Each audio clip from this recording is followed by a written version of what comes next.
Okay, it is Monday, March 24th, 2025. I call this special meeting of the Elizabeth School District Board of Education to order at 6:01 p.m. Can I get a roll call, please? Director Callahan? Here. Director Fletcher? Here. Director Olson? Here. Director Powell? Here. And Director Waller? Here. Okay, let's stand for the Pledge of Allegiance. I pledge allegiance to the flag of the United States of America and to the republic for which it stands, one nation, under God, indivisible, with liberty and justice for all.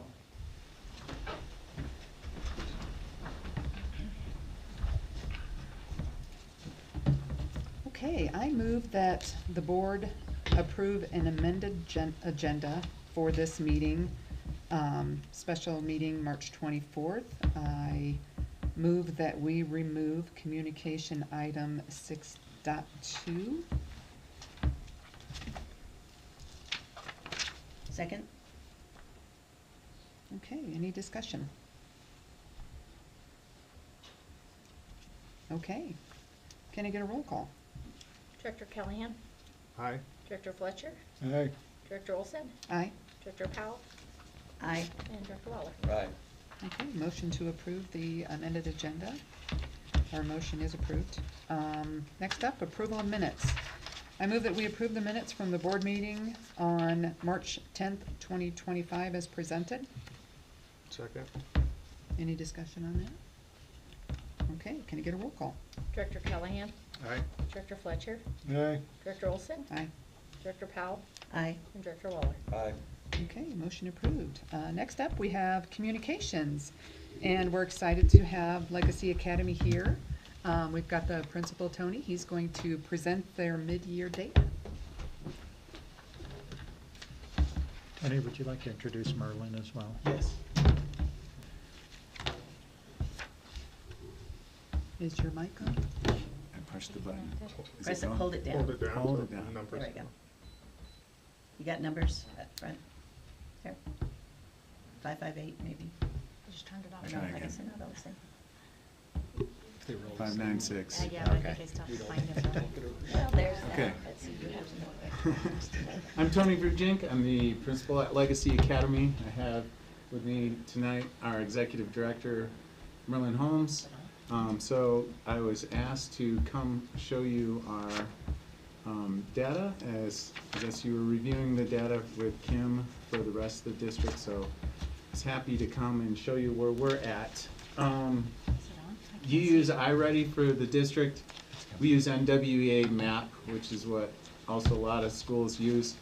So when we look at it, one of the things we wanted to focus on is still connecting. I hear it, but I don't see it. Do we need a HDMI or No, Apple it- TV? Oh, there, it's going. Now we just need to HDMI it. Yep. Almost there. Speed it. My screen went really dark. All of a sudden. Did not connect. Do we need connection on your computer? I have a dongle thing if you need it. Oh, okay.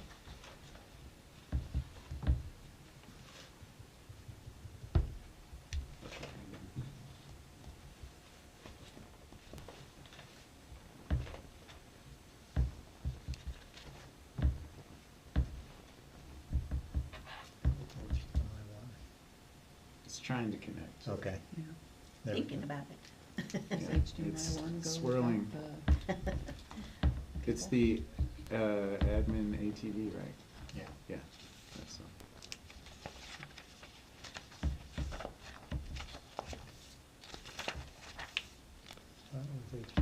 Still twirling. Do you want me to just go get It's the little? still not connection? connecting. It's not a regular Is USB. that- No, but I can Is get that the not the other. HDMI? I Okay. have like a, Alright. It says could not connect. Well, while she's doing that, I'd like to just take the opportunity to let this board know how much we appreciate your partnership with us as a charter school, and how much we see your support for parents choosing the best education that they want for their children. And Superintendent Snowbarker has also been a very good partner and has a history of supporting charter schools. He's known for that. in the state of Colorado. We just really appreciate the partnership that is here. Some of you may not know, but I used to be principal of Legacy Academy a long time ago when our building was built. I was here for about a year and a half during a fairly turbulent time, but we got a building built and got things moving forward. And that was when Dr. Blunt was here. If any of you know Dr. Rod Blunt, that was here many years ago, probably 15, 20 years ago. But appreciate the support and partnership that this board has always shown towards Legacy Academy. Just thank you very much for that. Great, thank you. And I'll just add to Merlin's statements, we certainly appreciate your partnership as well. I feel like we have come a long way in really trying to make sure that we're working together to make sure that, again, all of our kids are important to us, and kids who have chosen Legacy are equally as important. And we really are pleased with the work that Legacy has been doing. And obviously, just like our schools, when you look at your data and you're always looking to improve, and really congratulate Tony and Merlin for their leadership and looking at areas that they can always improve, and really proud to have them as part of our district. So thank you both. Right. Yeah. When we were looking at, we knew we had to kind of change direction, so we came up with an instructional framework. We came up with some goals for our staff, some expectations, changing curriculum, moving away from the digital stuff that Legacy has been known for, because I think that has we've suffered in the direct instruction realm, and I know you guys are looking at that as a district too, more direct and explicit instruction. So we've already started that process in our building and trying to get back to less reliance on digital. We still use the digital because we think it's important and innovative for kids to be able to use that, but at the same time we kind of want to get back to basics and learning. So what I have here is our NWEA report. This is directly from them. We look at growth and achievement. It's based on RIT scores. So a RIT score, to give the most simple explanation, it compares apples to apples. It'll take a snapshot of all the kids in the nation who have taken NWEA, which is a lot. A lot of schools use it, and it groups kids together in the same ability level, age group, grade level, everything. So when you look at growth scores, it compares kids of equal footing to each other. So you get an apples to apples comparison. So one of the things we wanted to focus on this year was looking at growth scores, because we want our achievement to go higher, but first we need to stabilize. So what I have up here right now is the last year from our fall to our spring. This is where we ended as far as mathematics. So you can see we wanted to do improvement. We made our goal 68th percentile growth for math and reading. So this was where we ended the entire year last year, from year beginning to year end. So what I have here now is, this is from, what's going to come up here is, this is from beginning of the year to January now. So you can see we made substantial growth gains there in just a half a year versus the whole year. So our goal is 68th percentile. By the end of the year, we're at 67th percentile. And you can see that's brought our achievement up as well into the green. So, and we have a lot of kids celebrating because we had a lot of kids who are struggling who saw growth in the 80th percentile or higher. Wow. Kids who have been struggling for quite a few years. We had a couple of classrooms around the 85th percentile for growth, and mid-70s for achievement, mid to upper 70s for achievement. So this is the quad chart. When we look at this, we want people to be high growth and high achievement. So we do want to be up in this area, and I didn't show you the previous one, but it was all like down here on the other one. So we're moving up in the right direction. When did you start the implementation of direct instruction? When did you start that was just this year. This year. Yeah, I was principal. Last year was my first year as principal, so we kind of looked at what changes need to be made. Marilyn came on in November of last year, So we started talking about, looking at our data, talking about the direction we needed the school to go, and there we There you went go. with it. Yeah. So, I mean, Yep. can you kind of summarize top 3 things that you changed in order to achieve that? well, right now for math, we. I'm not trying to we quiz you. filled- I'm we just- filled kind of I love band-aided success, right? math with Saxon math. Right now, we're looking for a permanent replacement for math. The reading, we saw big changes in. We changed, again, from the Savas all-digital curriculum to a more comprehensive, a higher expectation or more rigor, as they would say in education, but a higher expectation curriculum. We went with benchmark advanced, and we've seen a lot of growth in our reading because of that.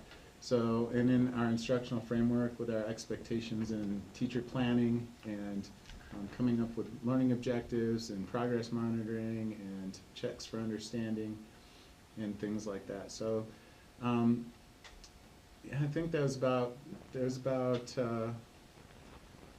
it as far as the academic. We also started capturing kids' hearts in our school, so that has led to getting us on a direction for more self-managing classroom there. So it really builds towards students taking responsibility for their learning using their Excel model.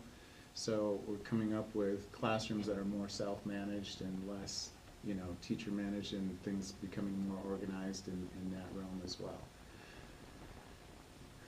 So for reading, I'm sorry, what level, like, how much interaction electronically would you say that you still use in math? well, every kid still has an iPad, Okay. and they use them daily. It's just, Okay. we kind of shifted what tasks they're being used for Okay. and where the learning is taking place. So the problems that they have to do for homework or whatever are still on the iPad? It depends on the class and the grade level. For the younger grades, we're definitely going back to more pencil and paper things.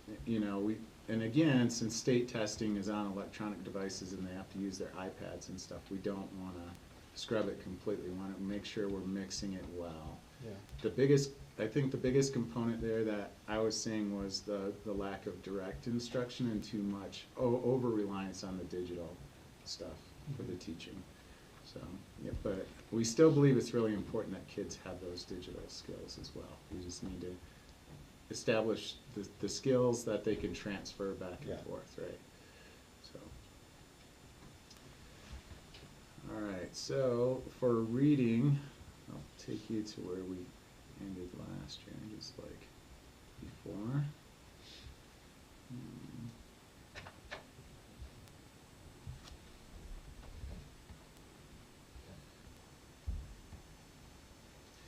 Okay, so this is where we ended last year with reading. So last year we already started to implement some goals in reading, which is why you see some high achievement, but that achievement from beginning of the year to the spring didn't change, right? Because look at the growth. The growth wasn't there to push the achievement levels up. So that's what it looked like on the chart. But this year, again, we're shooting for, by the end of the year, 68th percentile. And I'd like it to be a little bit higher, but we gotta kind of start somewhere, and I wanted to make it realistic and achievable the first year. So, let's see, this is start. Oop.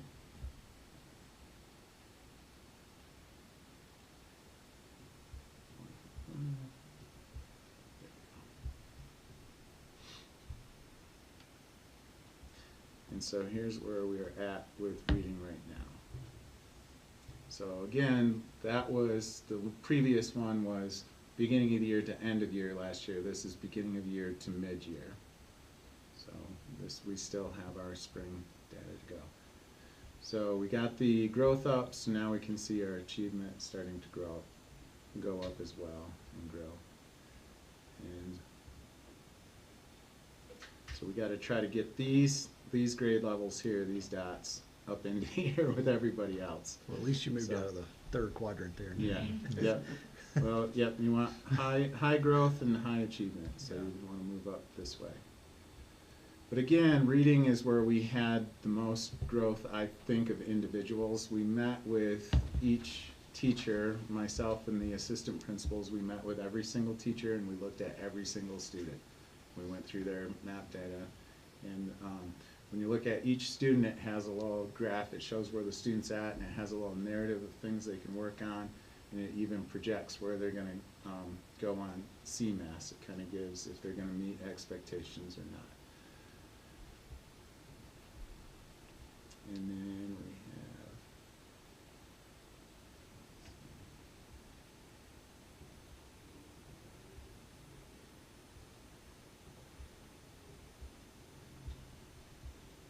so this is our language usage from last year. And we actually dropped in that because, again, there's not enough growth there to sustain beginning to the end of the year. And then where we're at right now.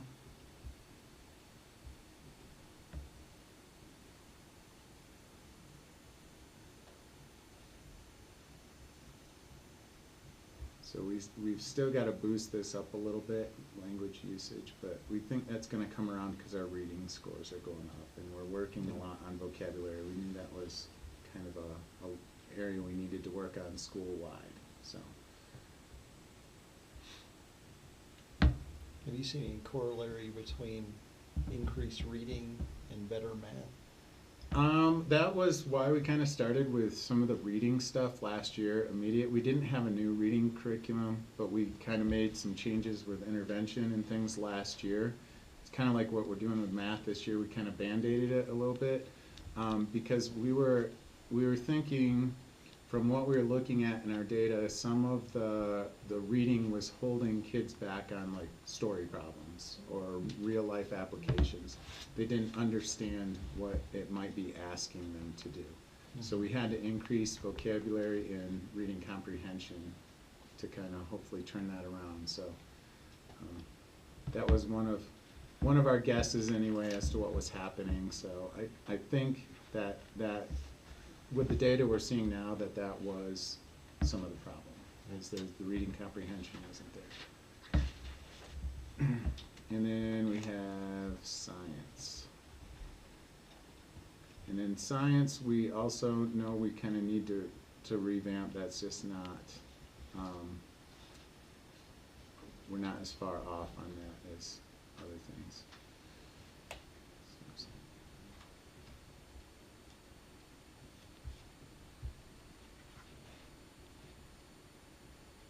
Oh, and the language usage, that's only 2 through 8. That does include K or first in the language usage. So this is our science last year. So again, we got low growth, but we have high achievement in science. That's been pretty traditional for us. So we need to look at how we can get growth because we think we can get that achievement even higher than.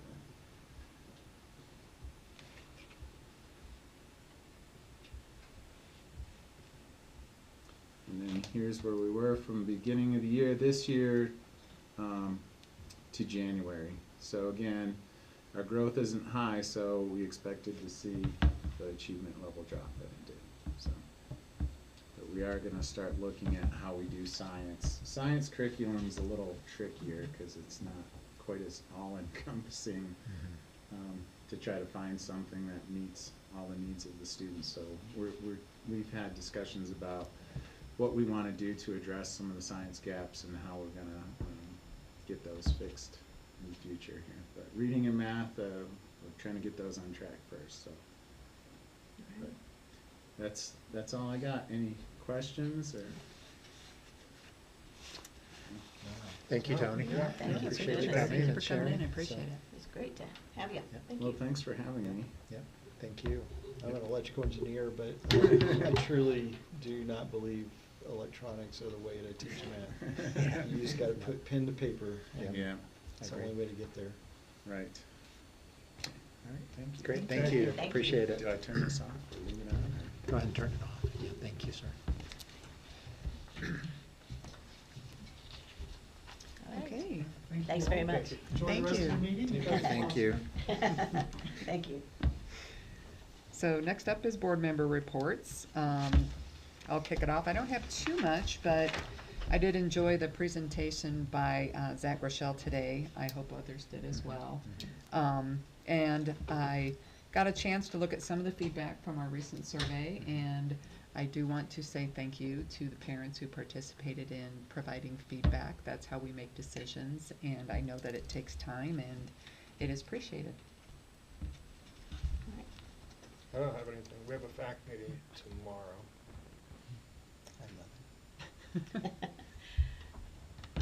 So a couple weeks ago, I went to my first CAC meeting, the Classified Accountability Council.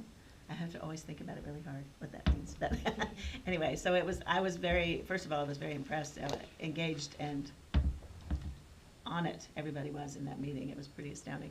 And later on, we'll be talking about a policy that was kind of addressed in there, so tried to address some of the concerns in there, but that was very helpful to me, to hear that and to hear their input, so I was pleased to do that.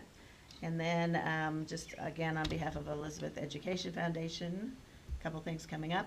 Number one, we talked about it last time, but we've got notifications out now to all of our STARS Awards winners, and so that's exciting. So that's, the banquet is gonna be on April 12th, and so hopefully all of the board members can come to that, and it will be a fun time, and it's just an amazing time for the kids. Honestly, there's so many people who, as adults, have said, you know, when we talk about it from the EEF tent or whatever, and they go, yeah, I was a STARS Award winner. And they, I mean, they're, you know, like 20 years ago, and they are very pleased to, I don't know if it was 20 years ago, but at least 18 years ago. long time ago. Yeah, it's been going on for a while, so it's a very amazing thing. And we have a couple of upcoming things. First of all, just a reminder to everybody that American Furniture Warehouse is an ongoing year-round fundraiser for Elizabeth Education Foundation. And so if you are gonna buy some furniture from American Furniture Warehouse for spring cleaning, or, you know, just for the new springtime, or your patio furniture, whatever you're gonna do, they provide a donation back. If you buy a mattress, we get a little bit more. Certain mattresses, don't ask me why, but whatever. And so anyway, just don't forget to mention EEF or Elizabeth Schools when you make that purchase. And then I think it's on the 15th, but I'm not gonna swear to that, of April. We're gonna have a fundraiser at Jack's Pizza. So information will be coming out more specifically on that soon. So that's all. And I have nothing to say. Okay. All right, my turn. So just want to follow up on the training today. Zach Rochelle is a instructional expert that we are partnering with. We met him 6 weeks ago, I guess it was, at our class conference, and he came today to do an overview with our staff. Very well received, according to our leadership team's follow-ups afterwards. Direct instruction is what the way I learned, and probably the way most of us learned, is, you know, teachers had knowledge and we needed to learn it. Unfortunately, our education colleges today have really shifted away from teaching to facilitating learning and to engage students and productive struggle, which is obviously why we're no longer fourth in the world, we're at 40th in the world. And so I just believe very strongly as a district that we can defy the odds, we can change our pathway, and we can be a district that can see our students achieve at rates that are more appropriate than the 40% of reading on grade level that we're seeing right now, and that's exceeding the state. So we're excited about it. Again, today was our first day with Zach. Zach is meeting with our principals every month to continue to train them and prep them and guide them in their instructional leadership. So it's not just a teacher-only training, it's our instructional leaders that are being trained on a regular basis as well. And so we're really excited about the direction of ensuring that our classrooms are more engaging, I truly believe that part of our challenges in behavior in our classrooms is a result of our not having students engaged within our classrooms. Not 100%, but certainly a large portion. When kids aren't engaged in learning, they have plenty of time to do other things, and obviously sometimes that can be disruptive. I do want to apologize that I do need to cancel my forum that was scheduled for Wednesday this week. We will be rescheduling. Unfortunately, we've had another district commitment that I need to fulfill surface that will not let me be here in the boardroom on Wednesday night.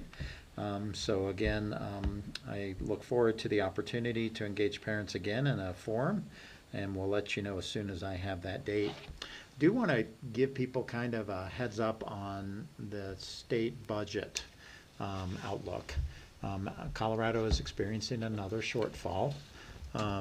There's strong commitment not to return to a budget stabilization factor, which is how they balanced the budget in the past on the back of public education. Many of you know that we were very active in the work to adopt a new school finance formula.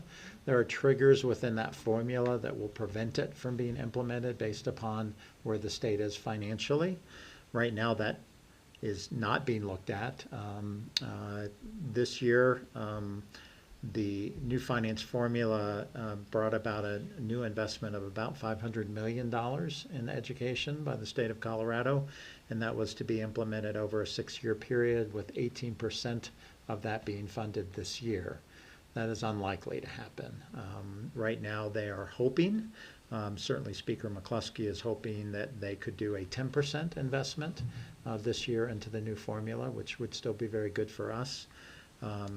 But the other interesting news that came is that part of the funding work that we did last year included some adequacy studies. Is Colorado adequately funding education? The two studies are two different studies done so that they could be compared. It came back that Colorado needs to invest anywhere between 3.5 to 4.1 billion more dollars in education to adequately fund education based upon the needs of students. You can agree or disagree with that, but needless to say, the 500 million that was agreed to with the new formula is well below that. So the likelihood of that happening is not within the horizon. However, there is talk about a potential ballot initiative. We all know that there have been numerous ballot initiatives for K-12 education that have failed over the last 10 years. But there is talk about considering another one now that we have this adequacy study and can present more factual data. So we are watching our budget very carefully for next year. We will be very conservative in our budget projections and make sure that we don't face a rescission or a fiscal exigency next year. And so the other thing I do want the community to know is we typically don't get a final budget from the state until more likely this year, the first week in May. And so obviously school is pretty close to wrapping up, and so we'll be doing a lot of planning and work with our Finance Advisory Council. We'll begin that work tomorrow at our meeting. But we will really be kind of on pins and needles until the state determines their final outcome in the budget. So unfortunately, that's not great news. Could be worse. It could be a budget stabilization factor where they're writing us an IOU again, and right now, knock on wood, that doesn't appear to be the case. Just a quick legal update. I sent out a community superintendent update this afternoon at 3 o'clock, and that included a lot of information about our legal case. The ACLU case filed on behalf of a couple of parents in our community. We did receive a ruling last week from the judge that we have been, a preliminary injunction has been ordered that would require the return of the books. Our biggest challenge is those books don't exist. They were thrown away. And so we're working through that. Needless to say, we don't agree, and while we respect the legal process, there is an appellate process for a reason. When you get a ruling from a single judge who you may disagree with, obviously there's always that process to take it higher. and we are in the process of doing so. We have filed a motion to stay and appeal. We have notified the 10th Circuit Court of Appeals of our position, and we are currently awaiting a response from the Circuit Court judge as to whether she will stay her motion pending the appeal, or whether we have to go to the 10th Circuit to get their ruling on a stay in the motion. Again, this was not unexpected. Unfortunately, when you go to the courts, when you get a single judge, you get a single judge with a point of view. And when you get a single judge with a point of view that may be different, you always run that risk of a judge feeling differently than maybe what we believe the law says. But again, we respect the process, and we'll continue to pursue that particular case. We believe very much that it's been lost, that the content of the books is the problem. There's a lot of trying to twist the facts into making it appear as if those books were removed for political reasons. I shared in my superintendent's update the excerpts from those books, and we did provide that in our response filing to the judge, because we felt like she needs to read what she's ordering us to put back on the shelves. She needs to squirm a little and realize she's asking us to put filthy content back on the shelves in our libraries. And we don't believe, obviously, that she took the time to understand that. So anyways, we will keep the community posted on future rulings. We do have a website that is in place for all of our filings to be reviewed by our community. And again, I intend to continue to issue updates to our community as we have more information. So, and then we are in the final quarter of the year. This is a long run between now and the end of the year, a very busy time. I had a lot of teachers comment today, as great as spring break was, now we enter this long, grueling run with testing and very little breaks and lots of content that needs to be delivered in this last quarter. So we do encourage our parents and students to realize school isn't over yet. Senioritis is not, it's not time for it yet. Yeah. We still have some time.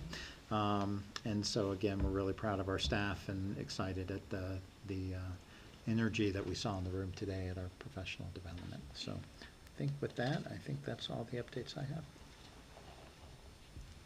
Okay. Any public comment? All right. So next up, we have our discussion section, and our first discussion item is about executive sessions. People often wonder what they are, why they're needed. So we've invited our legal counsel, Brad Miller, here to talk about executive sessions, why they occur, and the rules that are applied. I think you're turned off. You have to hold it down. Yeah. There, I see it. Hi. Hello. Brad Miller. I'm a outside legal counsel. I work with a number of districts and charter schools, and it's good to be with you. So I've had some opportunities to be with you over the years, or the last couple of years. So when a group like you has the audacity, the temerity,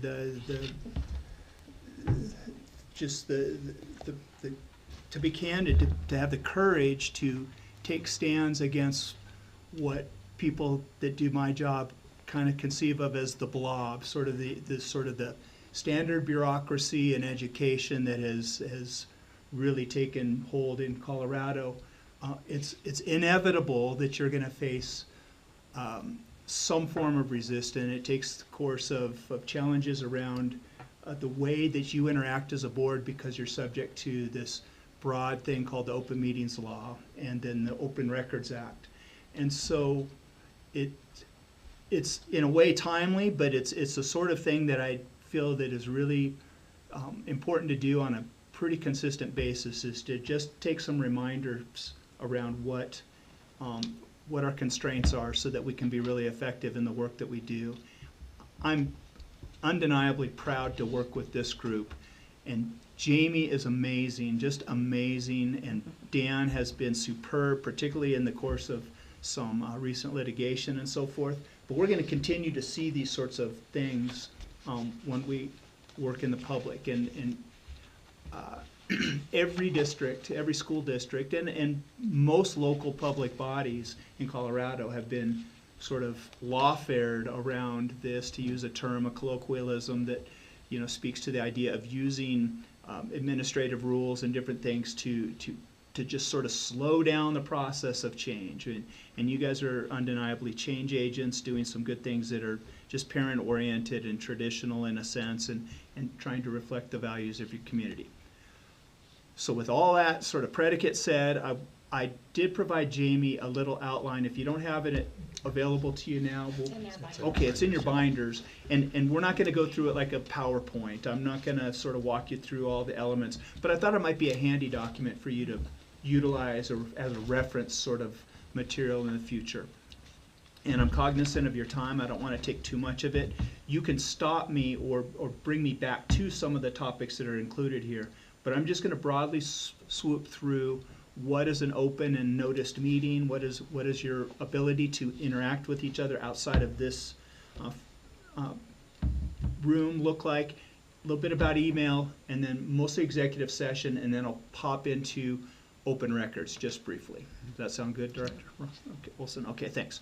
So we're a board of 5, which means that a quorum is 3, which means under the open meetings law that if 3 of you are to gather together for the purpose of discussing or moving any sort of topic that might be a board topic forward, whether that's by action or just by conversation and building consensus, so to speak, that is a meeting that has to be noticed under the open meetings law. It means we have to post it. Jamie would put it on our website. We might put it on our front door, however you guys do that. And so we got to be really careful about that. And that includes things like email communications, where you might have an exchange of ideas, and it might feel like it's just sort of, you know, aspirational ideas, things that your kind of topics you might want to deal with, but all of that could constitute a meeting if there's a back and forth with at least 3 of you. So all of those things are open meetings. Doesn't mean you can't be humans. You can all go to a graduation. You can all go to a football game. Lose to my kids at the Classical Academy if you want in football. Do what you want to do. But those social sorts of events are explicitly excluded from this. But when you're talking about school business, just be cognizant. We're not going to meet as a group of 3. And by the way, we're not going to meet serially in 1 and 1 and then 1 and 1 and 1 and 1 to build consensus. You can all meet individually as pairs, but we're not going to do it with a purpose to develop some sort of consensus or a plan. Okay? The thing that we're going to most focus on is a thing called an executive session, and this is where what I characterize as lawfare comes into play quite often. People will watch as you gather. You make sure that your meeting has been properly noticed with as much of the agenda as possible on it in advance. If you're going to amend the agenda as we did tonight, it's going to be because of late-breaking information. It's going to be because of you know, some need that came up after the posting time, and then you have to do it at a special meeting where all 5 of you unanimously have to vote. At a regular meeting, just a majority of you have to vote to change your agenda. But typically we got it out there probably the weekend, you know, the Friday prior to the Monday meeting is your standard at least, and that's what we're going to do. With an executive session, we have to have that posted, and we have to have it in writing, ideally, or almost necessarily in writing on your posting, with a few things in mind. One, that it has to cite chapter and verse specifically, CRS 24-6-402, parens 4, and then parens with one of the 5 or 6 exceptions to open meetings that are out there. Legal advice, personnel matters on a specific personnel performance issues, negotiations and advice to negotiators, discussions around children that if exposed would impact them negatively, so that might be for an expulsion or something like this. And on down the road, there's just a handful of things that we can, security issues. So where do we put our security cameras? We don't want to tell somebody in the world what the capacity is of our security, so we're going to do that in private. So those things can be done. And so we have that 264024 B, E, F, whatever, we have that cited, and then we say with particularity, and this is what's really critical, what the topic is gonna be in as much depth as we can without, revealing our secrets. So, personnel matters to discuss the performance of the superintendent. That's pretty clear, we know who's gonna be talked about, we know what we're talking about, that's pretty good. Legal advice on specific legal matters related to next steps in the ACLU case. Pretty clear, that's enough. To say negotiations and advice to negotiators, period, that's not enough. We need to give some more specificity. It's related to whether or not we're going to build a facility on XYZ plat. We're going to try to give some more particularity. We vote in by roll call vote, needs to have a 2/3 majority, that means 4 of you, and then we go into the session.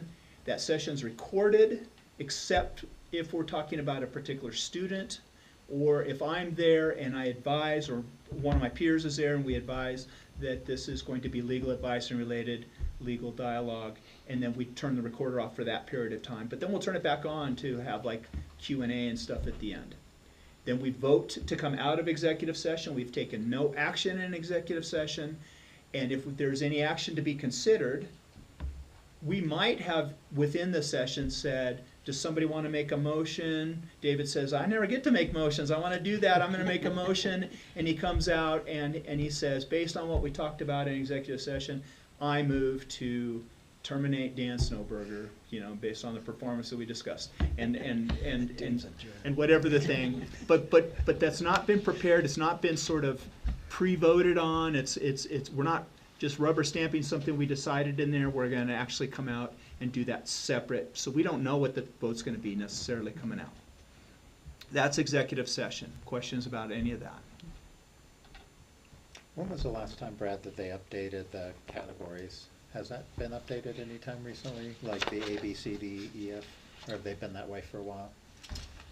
I hope not, because I've had them long memorized, and I don't think that there's any categories that have actually been substantively changed. Yeah. There's been, There's probably just some I've never used, so that might be what I'm seeing here. So. yeah, so some of the categories are very rarely utilized.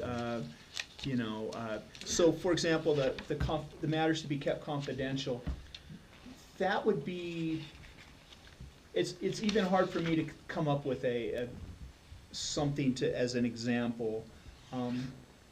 But E is these are kind of shorthand, so it's not determining negotiation, it's advice to negotiate, it's got a long sort of chapter and verse to it. And so they've been pretty these consistent. these are the ones. These Okay. are the current ones. Good reminder. I always advise that we want to minimize the number of times that we go into executive session. Sometimes I've worked with schools that have been in sort of a period of flux, and there's an executive session almost every meeting.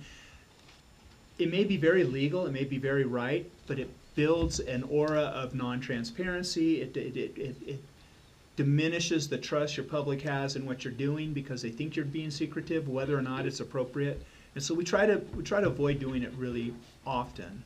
And then we try to do it very efficiently. And I will say this one last piece is, when you're in this session, to the extent that you veer off path and start to dialogue about something that wasn't the call to the session, that necessarily renders it a violation of the executive session law, and under the right circumstances, the entire tape of that could then be provided to the public. It would expose the entire conversation if you take part of the conversation out of the context of what you called to be in there for. Even if it's another legitimate secret thing, you should have come out and called for additional part of the session, or do something different, not just meander into something else. Okay. Can you go into executive session for multiple things that you've announced? Yes, and what we would do is Jamie or whoever's managing the recording will actually, within the minutes of that, the record of that, say, at 6:48 we move from this topic to that topic, and sort of separate them sort of, transparently within the session. It's still okay to do one motion, though, to go in for A, B, C, whatever Yes. it may be. Yes. Okay. But you have to cite the statute for that, right? So it could be If you had 24.6, different- 402.4, B, E, Right. and F. For legal advice regarding this thing, for negotiation advice to negotiators regarding that thing, and personnel matters regarding that thing. Yeah, Okay. you would say all those words all in the front. Yeah. It is not a topic to say, we're mad at Mike for the way he's been, and so we're gonna go in and scold him. We can't deal with board frictions or anything like that. That's not there's a lot of things you can't go into executive session for that you just gotta sit out here and do. The structure of the organization, or some sort of strategic thing that we wanna do. We wanna cut back on, cabinet level salaries. We can't do something that's like that in secret. We got to do that out here. I just wanted to touch base on CORA. You've heard the acronym CORA, Colorado Open Records Act. Feels like Jeff and I talk every day, and I do that with people in his role in a lot of places, because CORA has been highly accessed recently in the last post-COVID, really. And so to that end, the board thing I want to make sure that we're clear on, and I've said this to most of the board, but I haven't said it to you probably, we don't want to use our personal email accounts for district business.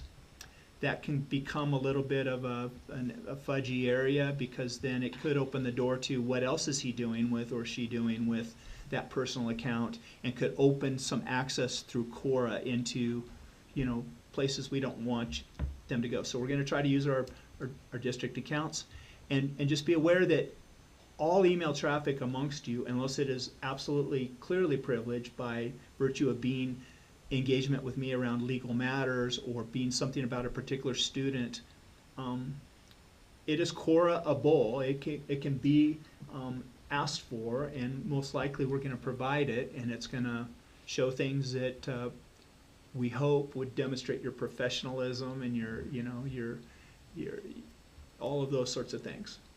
Just be aware that as you engage in writing with each other or with Dan or whomever, that could be in the newspaper next week. And so then the final thing I want to say is, I'm aware that people will send CORA requests here and then be outraged that we're trying to charge them something for the resulting documentation. And it's oftentimes because they'll send something like, I want all emails amongst the board members on the topic of charter schools. What do we do with that? We have to do a total deep dive into all emails from all times, because there was no time frame and there was no specific words, and there was all these things, and we might say, it's 60 hours of work at $41.37 an hour, and we're not going to start until you pay us for that, because in good faith we want to make sure you're going to pay us for putting Jeff and everybody and your lawyers into that amount of work. And then people will say, well, no, I just want the words charter or school, or they'll think that they've reduced it, but they haven't really, and on down the road. And so we'll sometimes have back and forth, and you'll find sometimes constituents are finger wagging, saying, you guys you're cheating us. And I will promise you, I cost more than $41.37 an hour, and frankly, so does our staff. And so that is the amount that statutorily we can charge. We are not gouging anybody when we say we need $250 to get this done. We really thoughtfully, and your team really thoughtfully decides, what does it really take to download this, and then to review it, because we can't put a kid's name or directory information out there, and what if there's a legal thing. So we've got to review it. It's not like we can just abjectly just throw things out. So this district does it in a very fair manner, a very thoughtful manner, almost to the point of giving away more than it. We are never cheating anybody, and I just wanted to say that with great confidence to you guys in public. Those are all the things I wanted to cover. Good, Thank you. thank you. Anything else, Dan? Not that I can think of. I think you covered it all. Thank you. All right. I appreciate Thanks all. you. Thanks. Thanks.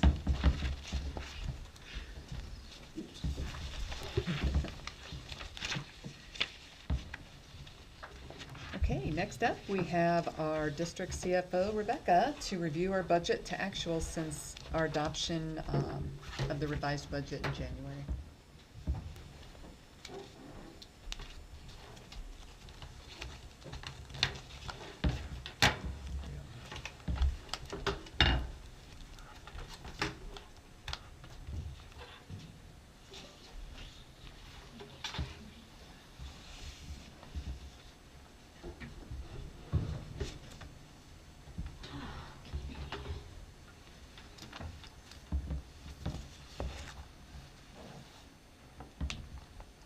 Try to make this a little more readable. It's a lot of numbers on a small screen. Can you guys hear me? Yes. Okay. And just, if I could real quick, just to set this up, when we did our revised budget, we want to be able to, from this month forward, actually provide you a report of how are we doing on that budget. So that's really the intent of this. We did quarterly financials, I think. Did we do them last month? Yeah, so we did quarterly financials last month. So this is something we've added to our reporting just so that we can monitor that we are on track to adhere to the amended budget that we approved in January. Just to, sorry, thank you, Rebecca. So, since this is kind of off of the traditional reporting, I pulled this while we were on spring break last week. So I just kind of, it's an unusual kind of dividing line, but it's year-to-date as of the 18th of March. The only exception to that is I did get notice of what our property taxes this month would be that we haven't actually received, but I got notice of what they were. So I did include that. That's the only caveat that kind of deviates from the March 18th date. That being said, that means we did not include any revenues through the rest of this month, or our payroll had not been processed for the month of March yet. So we'll kind of talk about that here in a minute. I'm trying to be consistent and show you guys and kind of stick to similar layout with what our budget is. So I utilized the same budget document that the mid-year budget revision came to you as. However, when we get a little further down, we are kind of making some efforts to break out salary and benefits in some different ways to kind of be more transparent in the different categories, and I'll go into more detail about that as well. Starting at the top on our general fund, our revenues here, it's pretty common with the way things come through to us for our big section of our money, which is our bucket of property tax, state equalization, and the specific ownership tax. Those are the top three, and those are our largest percentage of our budget. Property tax is always late in the year. We have gotten one big payment in March, and then we will continue to get more in April and June. And then the way they've changed the state equalization payments this year is that they front-loaded us, and so now we will not get any more state equalization payments except for one in the month of May when we do not receive property taxes. So you'll see on the percentages on the state equalization line, we have received almost 100% there. We're at 87.4%. We will receive one more large payment, but that piece is just about done. The way that happened, I'm going to repeat myself a little bit from other meetings, but because of that shift, that kept us from having to borrow from the interest-free loan until February, and so that should hopefully be the only month that we will have to borrow with property taxes coming in strong, but we'll keep an eye on that. Everything else, we are a little low on improvement fees, but it is typically picks up in the spring.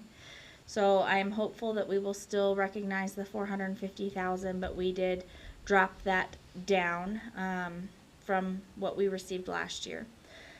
And then everything else, we will exceed on our investments because we've already hit our budget and we still have a few more months. That is because of high interest rates, which is a good thing.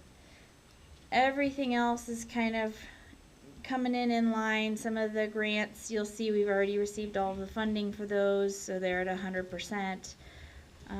We should still continue to receive facility rental monies and infant toddler monies as tuition and facility rental monies are paid. Any questions on the revenue section for the general fund?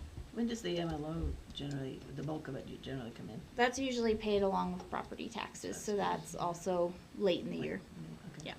It kind of goes along then with the timing of when property taxes are paid. Yes. Like, we had to go in and pay ours, I only paid half, so I had to pay it in February. The next half isn't due until June. Yes. If you paid in full, I think it's in April that it's due, so it just That goes is along with correct. that timeline. Yes. And I don't know why, we kind of did a little brief analysis, but last year we received a really large second payment in March last year that we are not on track to receive this year, so it'll just be spread out over the other remaining months to still get to our total bucket. And typically the property tax amount, there's always a few people that don't pay their property taxes, so we don't always, but there's also people that it comes in from prior years that's overdue, so it kind of ends up washing most of the time.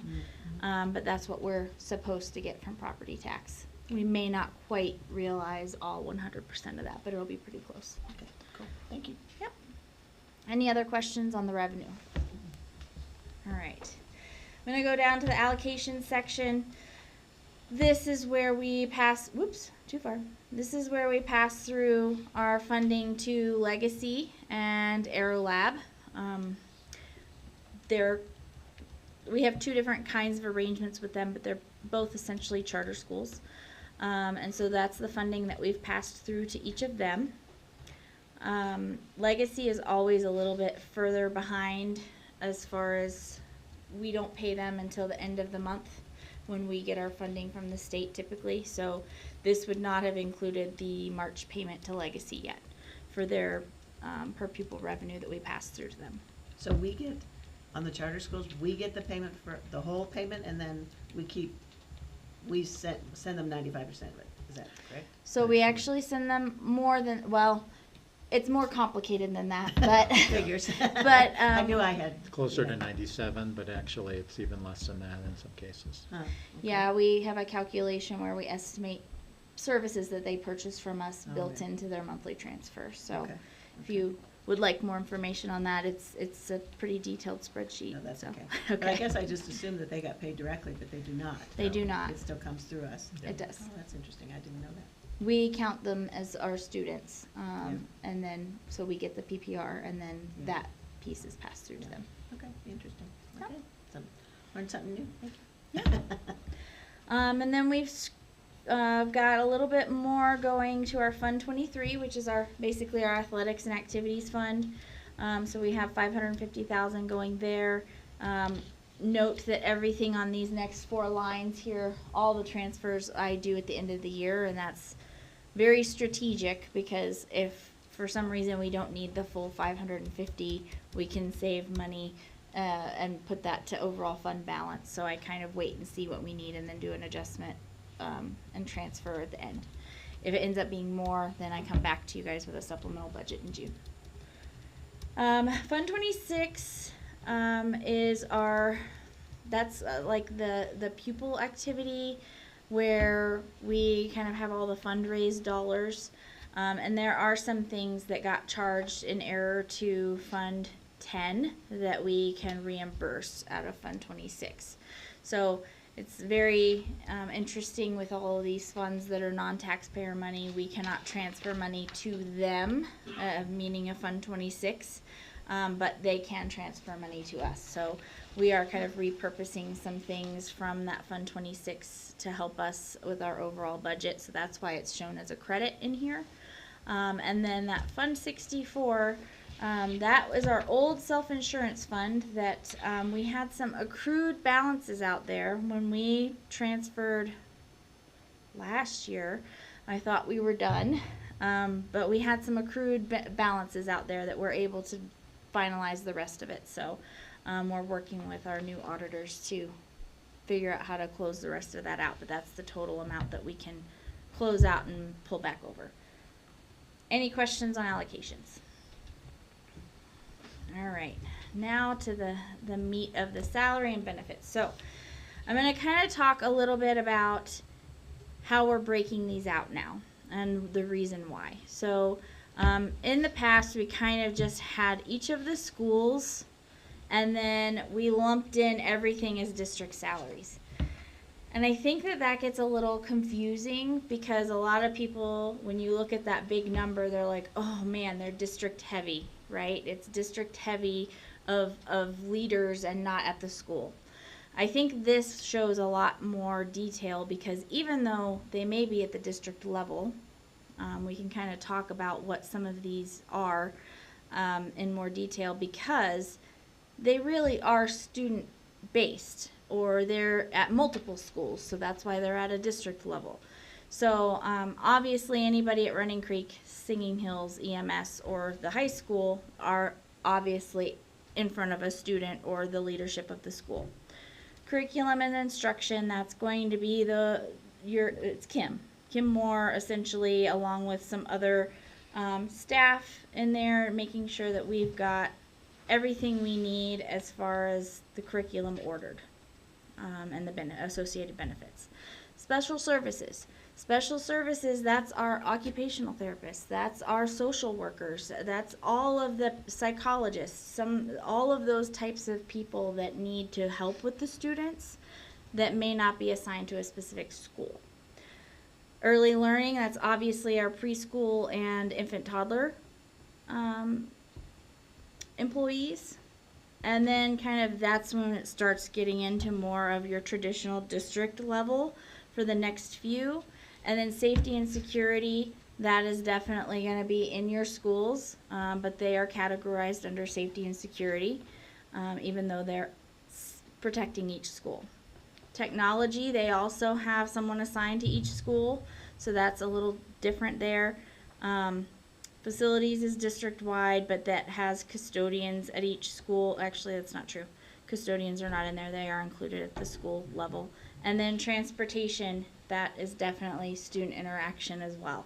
While it may not be instructional, we thought it was important to kind of break these out to kind of show it's not all super top-heavy. And Okay? just one clarification people may see on here, 623 Board of Education salaries and benefits. We're not paid. Yeah. No. So what is that? You What is could that? elect, you could choose to be, but you have It's your not. board executive Oh, okay. assistant. Okay, well, that's okay then. So. Thank you. We can't do without her. Phew. And that is inclusive, it's inclusive of benefits and salary, so it's even like the para piece and all of the extra things that have to be paid as an expense behind the scenes.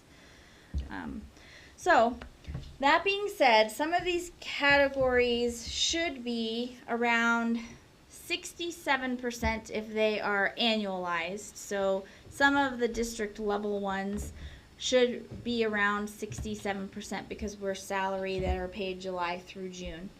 But for all of those that are majority either classified or teaching staff, licensed staff, we should be somewhere between 58 and 60%. Our average overall is 65.7, so we're still trending high. We're definitely trending high in subs. So I'm hopeful that some of the adjustments that have been made going forward will help us realize where we need to be, but we're still too new in some of those adjustments to see the full the savings in the percentages. Yeah, so people who we cut in the exigency, their salary that was paid is still reflected in the beginning part of the year. It's just not being replicated, but it still shows as salary paid out. Yeah. And we did have some overtime and things that we've since kind of curbed. Yeah. So hopefully these numbers start looking a little better as we get closer to the end of the year. How many employees do we have in the early learning? I don't know off of the top of my head, but I could There's- probably yeah. get that to you before I leave tonight. I think there's 7 3- and 4-year-old classrooms, if I'm correct, 3 at one and 4 at the other. I don't know off the top And of then my head. there's an infant toddler room or an infant room and a toddler room. And each of those rooms have two staff members.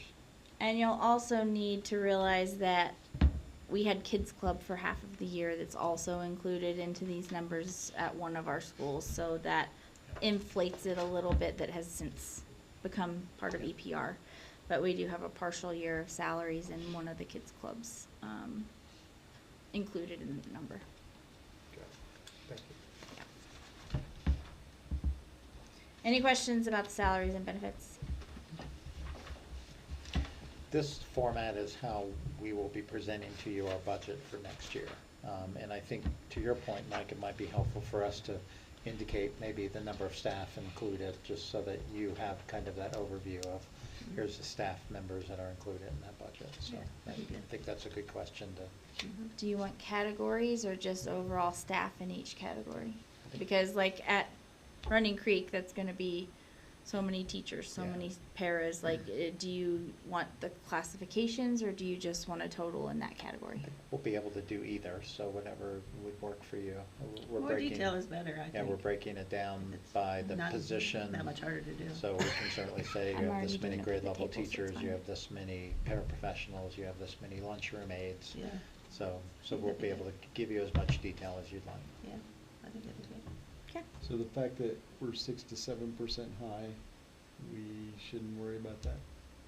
So that's where kind of remains to be seen as to if we will stay within budget or not.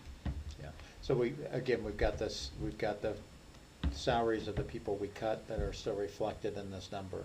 So Okay. those won't be repeated moving on. So we should see that number come closer, but certainly something we have to be careful of. We have to monitor closely. That is part of why we're doing this so much more frequently, because we were just going to do quarterly financials, but it needs to be watched closely. Yeah. Yeah. Yeah, doing after March payroll would be helpful. We Mhm. just, obviously, March payroll went out today. Today, yeah. So we couldn't include that in here. I think if we include March payroll, then we would have 4 months left of pay, and we would be able to see probably the changes. Many of the staff members that we cut in exigency were paid through November. And so, those staff members that we cut, we still are showing that their pay that was paid out from the beginning of the year through November. So, It inflates those percentages. However, we're still trending high. So it should keep coming closer and closer as the year ends, but we don't want to wait until year end to really be paying attention to it either. I might ask that we do this before our next board meeting, so that we have March payroll included in here. And that way we can see if that 71 is coming closer to the target or not. So. Okay. And then we are on to the next page, which is, we are keeping similar breakdown here, as we did on the salaries. There's a little extra breakout on a couple of departments that were combined in salaries above. But for the most part, this is a very similar breakout. We're pretty much on track. There are some kind of caveats here. We do have a couple departments that have revenue to offset expenses. So the elementary schools and the middle school have a consumable fee that they charge parents. And so the consumables, that is a reimbursement to help offset the cost of those consumables, and the consumable expenses are reflected in their expenditures here. So while it looks like Running Creek only has $1,000 left, they actually have the revenue offset for the money collected from parents as well. So that's a little deceiving the way this is. I think in future years we should include the consumables in the planned budget amount, so that's a little clearer. That would be a tweak I would do next year. The preschools, those have a offset by grant funding as well, so that's another one. We need to capture what grant money's in that budget as well and just maybe break it out separately. So those top four kind of look worse than they are. And then everything else is pretty well on track, other than legal expenses are really high this year. And in addition to that, we've had one settlement that's been paid and is reflected in here, and another one that has not yet been paid but will be reflected in here.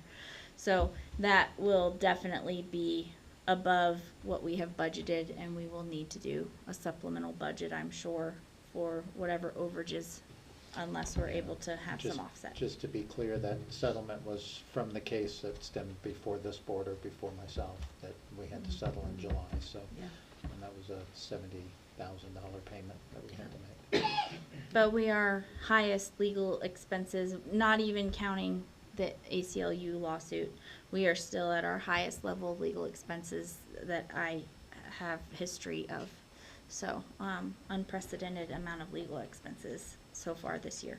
Hence Brad talking about the $44 doesn't cover Yeah. the Cora barrage that we've had throughout the year. Yes, it absolutely does which not, seems to yeah. have stemmed, I shouldn't have said that. If anybody can find a lawyer for $41.34 per hour, I would kind of run away from that. Yeah, one they're personally. probably not worth it. So, any questions on the overall expenses section? Really No, only- but can I go back to revenue? Sure. Now that Dan brought up Cora, where does the Cora revenue hit? So that just goes into our other, Tuition the fees and tuition, other. yeah. Tuition. It's such a small amount. It's Well, I'm just- sure it is. I just didn't know. it's just in the other. Okay. If there's other things that you would like broken out specifically on here, that's another thing. You can send me a note and I can break those out. But that's kind of the catch-all of what doesn't fit in these other bigger categories. Got it. Okay. And then the end here, this is where the mid-year budget ended of where our our fund balances and reserves would be. This is just kind of a live total based on what our expenses are. It calculates those, so it really that part doesn't really matter till we get to the end of the year, because it's kind of just a moment in time. And then I'm gonna briefly, unless you guys have any Fund 10 questions, I'll go over the remainder of the funds. But they're in much better shape overall. So food service is looking good. Our food service revenues, they are all very much reimbursement based now that we are getting the state and federal aid. So it's very delayed in getting the funding. So the fact that we're 3/4 of the way through the year, but we're only 50 and 64% on our funding on those two lines of state and federal aid, that's pretty normal because it is delayed. Salaries and benefits, we're pretty much right on track there. And those also, we annualize pay, but we kind of lose any extra overages pretty early in the year because our food service staff is one of the first to no longer have to work in the calendar year. But we're pretty much right on track, in good shape. We're looking to still have a decent fund balance at the end of the year. And that's with doing some steamer replacements and equipment replacements still, even after we did the spend down plan. So, any questions on food service? Okay. Grant fund. So, our grant fund, essentially it has to zero out at the end of the year. So we will bring in whatever revenue of what we spend. Most of them are reimbursement based. We do have a couple that are upfront, so that's why we do have a decent amount of revenue that's already been received. But we're trending well on our grants. But that's basically, we just moved them over into their own fund for the most part so that it tracks differently and doesn't muck up our Fund 10 or general fund. Any questions about grants? I think you guys all got a copy of the grant listing recently. Thank you. Yeah.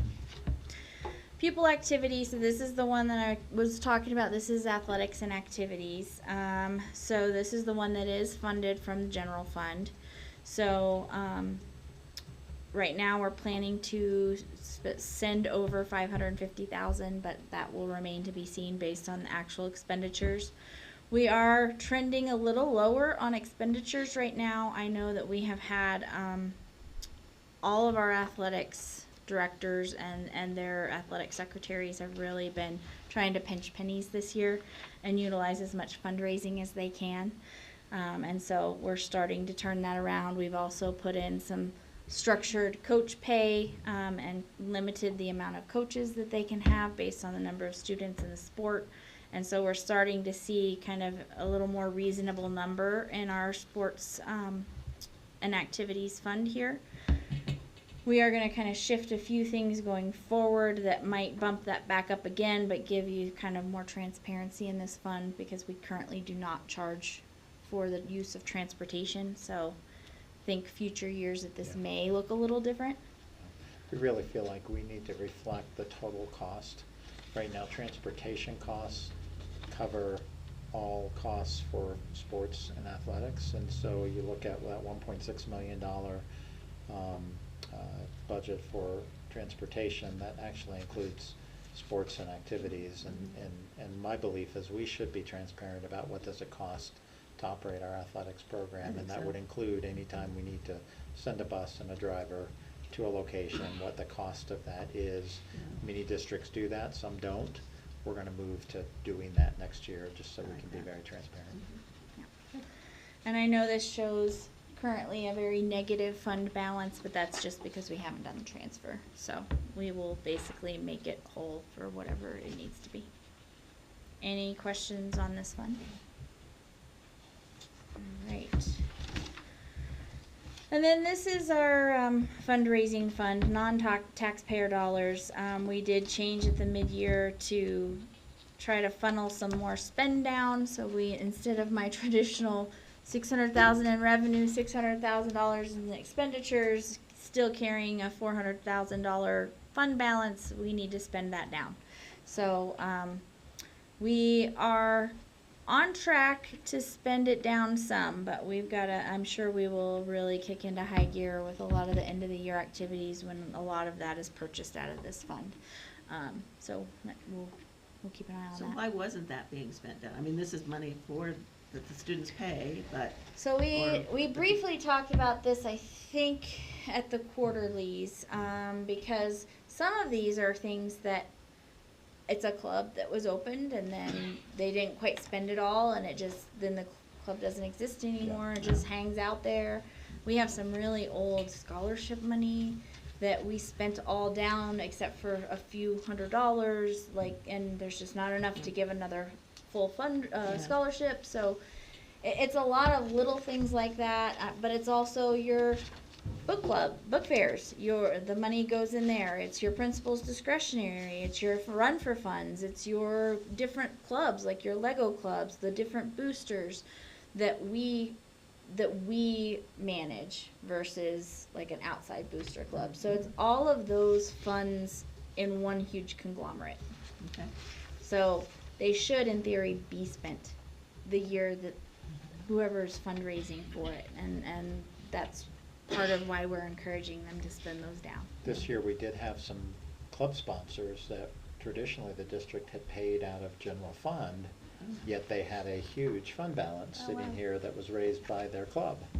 And so, the expense of the club is having a sponsor to ensure that there's supervision, and so this year we did shift some of those club sponsors to those funds, and that's how we've spent some of those down as well. Well, that's good, yeah. So the club sponsors are aware of their personal amounts? Yeah. Yes. Yeah, we put into place a structured system of how those are determined, what's reasonable.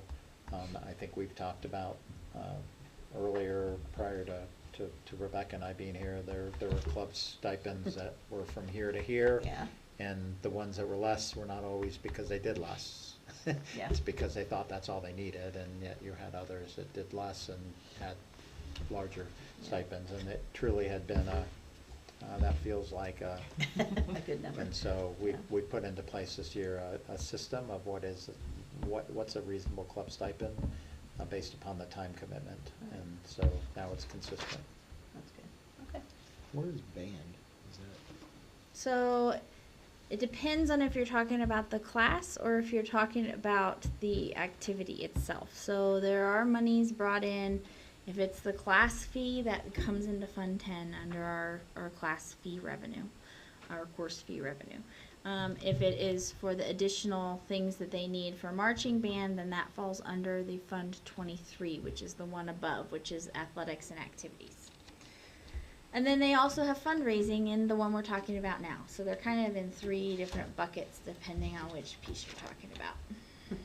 I would say that's the other reason why some of these funds haven't been spent, because they've used the other funds Yeah. first. Yeah, And then these sometimes are forgotten. yeah. Yeah, it's tricky. And it's confusing for those that aren't money people to keep track of the different buckets of money sometimes, so. Is A there- lot of times they utilize their bookkeepers at the schools or office managers to help track that. Yeah. So at the beginning of every year, of every club activity stuff, I assume they get a report, they know what they've got supposedly, They do. and they just, I guess we just need to be sure that they are getting it a little better or something. Yeah. Yes. Yes. It's a hard problem to have money to spend and you don't. I mean, what's the deal? Well, especially, I mean, drums, French horns, these things aren't cheap, right? Right. No, they're not. Yeah, They, yeah, exactly. Any other questions on this fund? All right. Almost done. Capital Reserve Fund, we pre-funded this last year with $1 million. And we have spent it. We have had so many capital reserve projects that are high dollar, and it's just the tip of the iceberg. So we have so many more to come. But as of right now, based on our budget restrictions, we are not transferring any more money into Fund 10 this year, or from Fund 10 this year. I'm sorry, I misspoke. So we just are spending the monies that we have in there at this time. It will be an area that we'll have to look at for next year. So we'll have to look at funding some capital projects. Yeah. We've been able to take care of some major ones, but there's plenty others on them. Oh, yeah. So this will be an area we'll need to have in our budget for next year to transfer money to. Yeah. Is the water tower and EMS fire system just not paid? We haven't paid all the invoices, or did we over budget? No, we have not paid all of the invoices. Okay. So the fire system got put on hold because there were some issues with that, and I don't know if Tyler wants to speak to that any more than I am aware of, but I know that there's an additional piece where they have to come back in and finish. So we will still get more billing on the fire system, and then the water tower. We paid everything up until it had not been painted last I knew, but I'm Yeah. not sure. I need to circle back on that. It's scheduled to be done now. The interior coating, if you remember, that was delayed. We had to purchase city water last year to water the fields when Yeah. it started getting warm. When they finally finished the project, we did go ahead and have them fill the tanks so we could begin watering, and they committed to come back and coat the tank. As a result, we retained the cost of coating the tank until they actually completed it, through an agreement with the company. And so that 19,000, I think it is what they will get when they finish the job, which That's is the coating the tank. interior That's coating. painting the interior of the tank with the rubberized paint, Right. that will keep it from rusting Right. and make it last longer. Okay, April 15th is the date we have. The week of April 15th is when they'll be here to, and hopefully get it done before we have to start our regular watering cycle. Dan, what do you not know? I know. Do you fix the buses when they break? Yeah, I get change your your oil toolbox. Oh, dear. So this is the last of it. Any other questions on where we're at? I am glad we saved $4 on the SHE well. That was great. Stood out to me. Yeah, those other 3 lines I over budgeted, but I mean, it's a little bit. I rounded up. All right, Well, thank you. thanks. Appreciate it. Thanks. Thank you.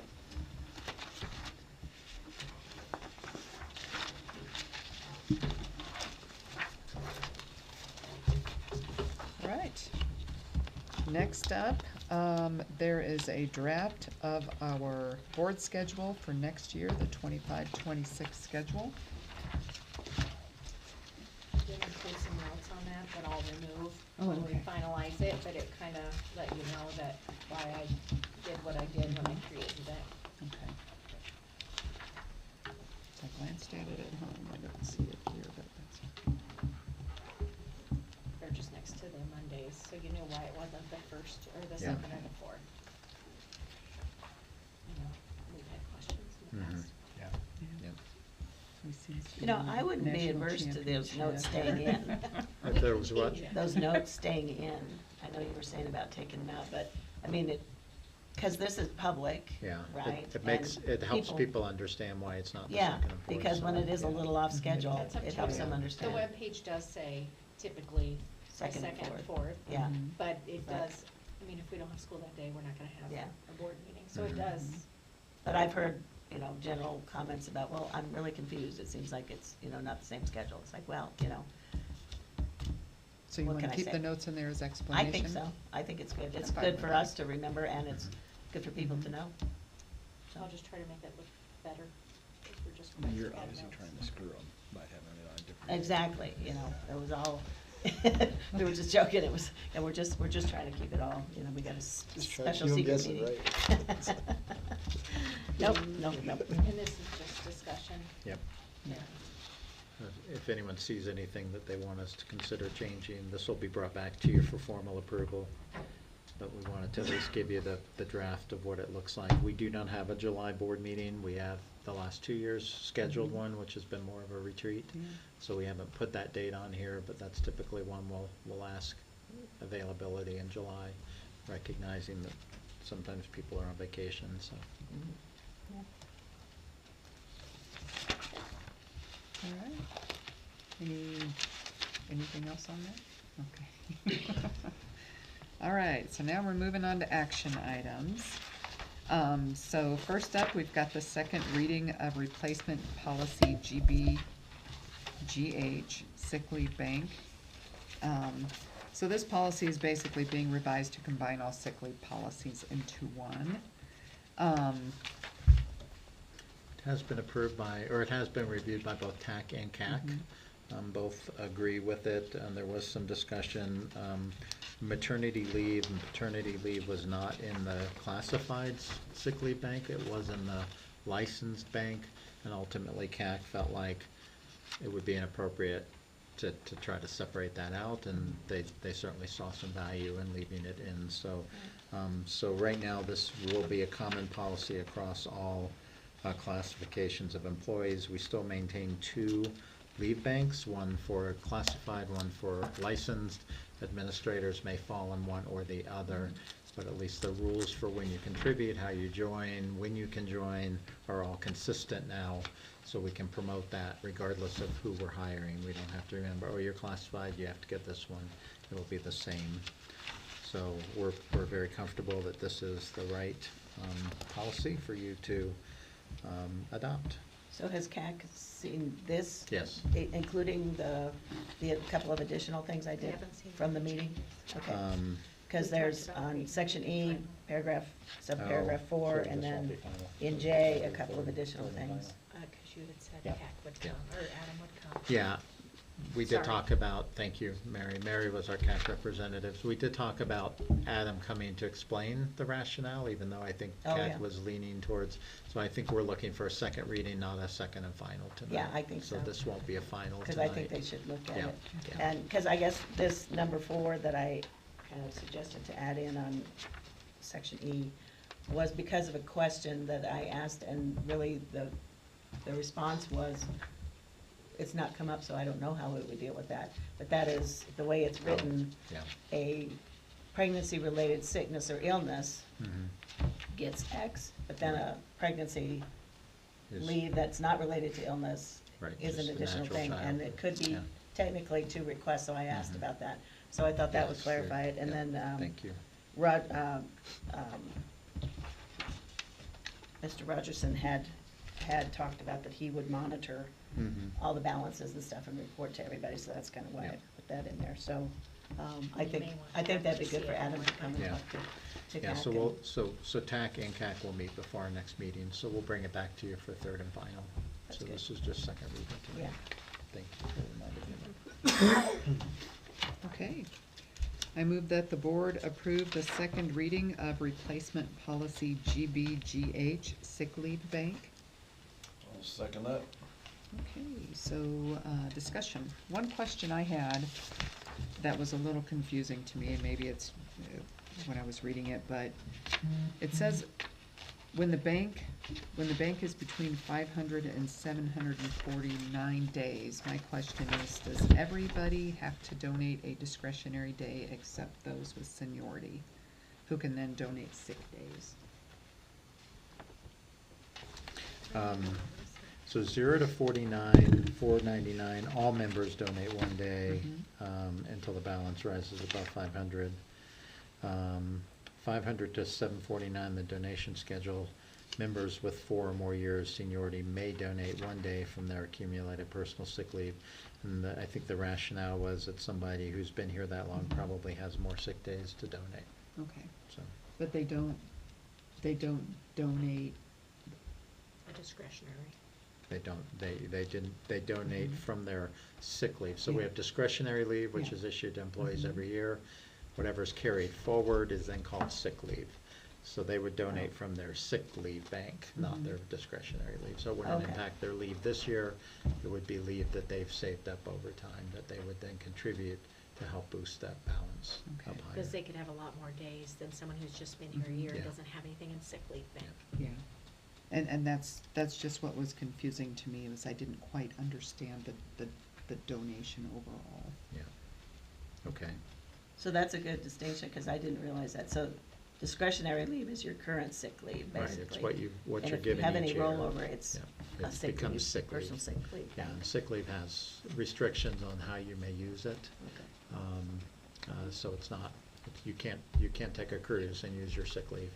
You typically use it because you're ill, you have an What if you extended get sick illness. on the boats? I'm sick, honestly, I'm on the boat, and it's nice, but. Or if it's related to pregnancy, I know. That's probably not gonna be a problem for me. All those people with COVID.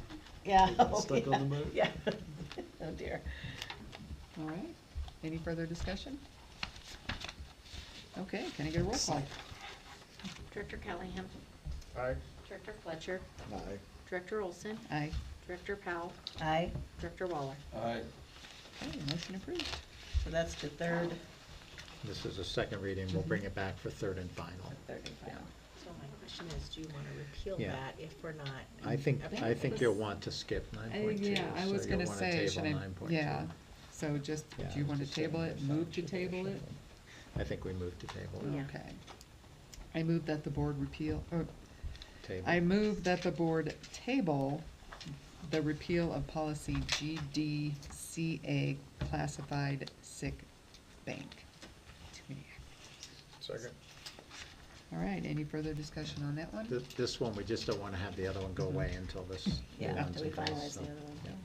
We originally thought we were on track to adopt one and cancel the other, sorry. And I didn't think about No, that I until didn't after. either. I was sitting So there I going, was like, "Ooh, I do don't we?" know that we should. Yeah, no, thank you for catching that. Okay, can I get a roll call? Director Callahan, Aye. Director Fletcher, Aye. Director Olson, Aye. Director Powell, Aye, Director Waller. Aye. Okay, so we're tabling that one until after we deal with GBGH, sick leave. Okay, next up is the second reading of replacement policy JICJ, student use of cell phones and other personal technology devices. So again, this is the policy that was recommended to us by the TAC with edits based on their feedback and then discussions in our last board meeting.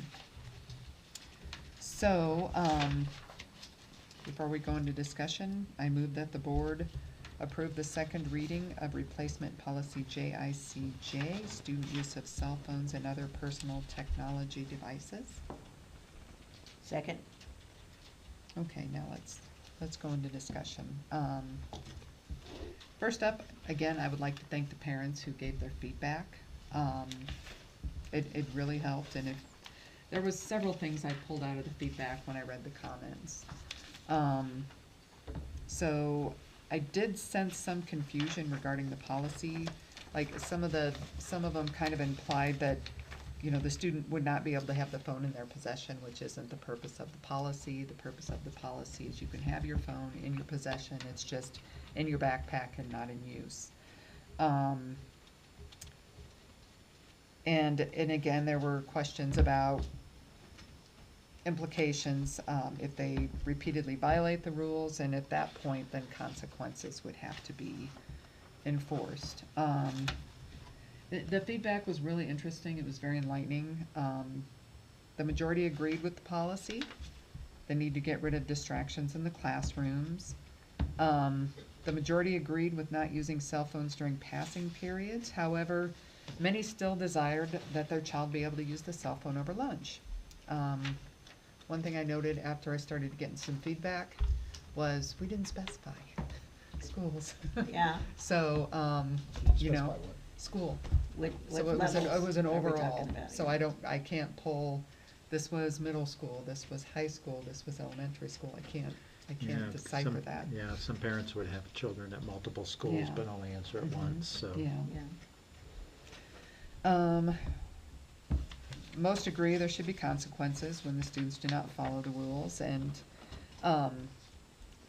one of the things is a few felt more comfortable if the phone were silenced versus turned off. They were concerned that it may take, more time to turn it on during the event of an emergency, and I have mixed feelings on that, because does it distract when it vibrates? I mean, granted, it could be in your bag, but. And the other thing about it, if it's not turned off, Mhm. it's still gonna go onto your smartwatch and all that stuff, and it's Mhm. still gonna be there as a distraction on the Mhm. smartwatch. And then I do question if there's an emergency situation, do we want kids paying attention and getting out of harm's way, or do we want them texting and calling? Mhm. You know, do we want them to wait until they're given the direction to, when is it safe to use your phone Right. in an emergency? So, I mean, there was really a lot of good feedback. There was. And I was having, I had a discussion with a teacher today, but a couple of people have said this about, in the event of an emergency, I mean, we do absolutely have the carve out for, you know, in an emergency, as directed by a staff member, you can use them. They can turn them on and, you know, so people can do that. But, the reason that we want a staff member to direct that is, my understanding is the protocol in the event of an intruder in the school, of course, the doors are locked down, right? The doors are locked down, the kids kind of get into a corner or something, so that hopefully not in view if the intruder tries to go by and look in the window of the door. So if a phone is on and is ringing, or the kid is talking on the phone, guess what? That sort of gives away that there are some people in the room. So that's a danger about that. I mean, there's really no absolutely perfect Yeah. process in this whole thing, but that's something to consider about I want to text them and make sure they're okay, and we understand that. I understand that. it completely. But the first priority is making sure the kids are safe to begin with. And, you know, unfortunately, that's probably gonna mean you might have to wait a little bit longer than you would like to know for sure, until we know what's going on. So I went through and kind of made some modifications. First off, I don't like the first paragraph, or the first sentence. The Board of Education recognizes the importance of promoting responsible digital citizenship and empowering students to make thoughtful and reflective decisions and develop a positive presence online. I think it kind of steps out of our role. I think that's a parent's responsibility. That's a big burden to put on the teachers in the schools, and it's one less thing that pulls away from the focus on academics. I liked our old, you know, the Board of Education also believes that the Board of Education, scratch out also, believes that personal technology device may be useful tools for students in the educational environment. And, you know, there's no doubt that they can play a vital role in monitoring health and during emergency situations. But they do need to be regulated. I changed assure to ensure that the presence does not disrupt or interfere with the educational process. Second paragraph, it says building administration shall develop procedures for staff concerning confiscating personal technology devices in accordance with this policy. I have concerns over schools setting the procedures, as I think it contributes to inconsistencies. I think that the overall what we're trying to get to is consistency in practice. Another thing about that sentence, I think, is the way it's concerning confiscating them. Mhm. And that sort of leaps to the conclusion that we're taking them all away. I mean, that's kind of like second and third level, and it's kind of like you have to turn it into the office. It's not like we're ripping it out of your hands. Mhm. Well, and we specify that in here. We do, but I mean, having it up front like that with that word confiscating Mhm. makes it sound different than it is later in the consequences section. So I kind of don't like the confiscating word because that sounds harsher than our practice will be. Mhm. And I do think, So would it say managing PTD's violations in accordance with this policy? Would that be better? Yeah, I like that, managing PTD violations. I like that. Violation remediation.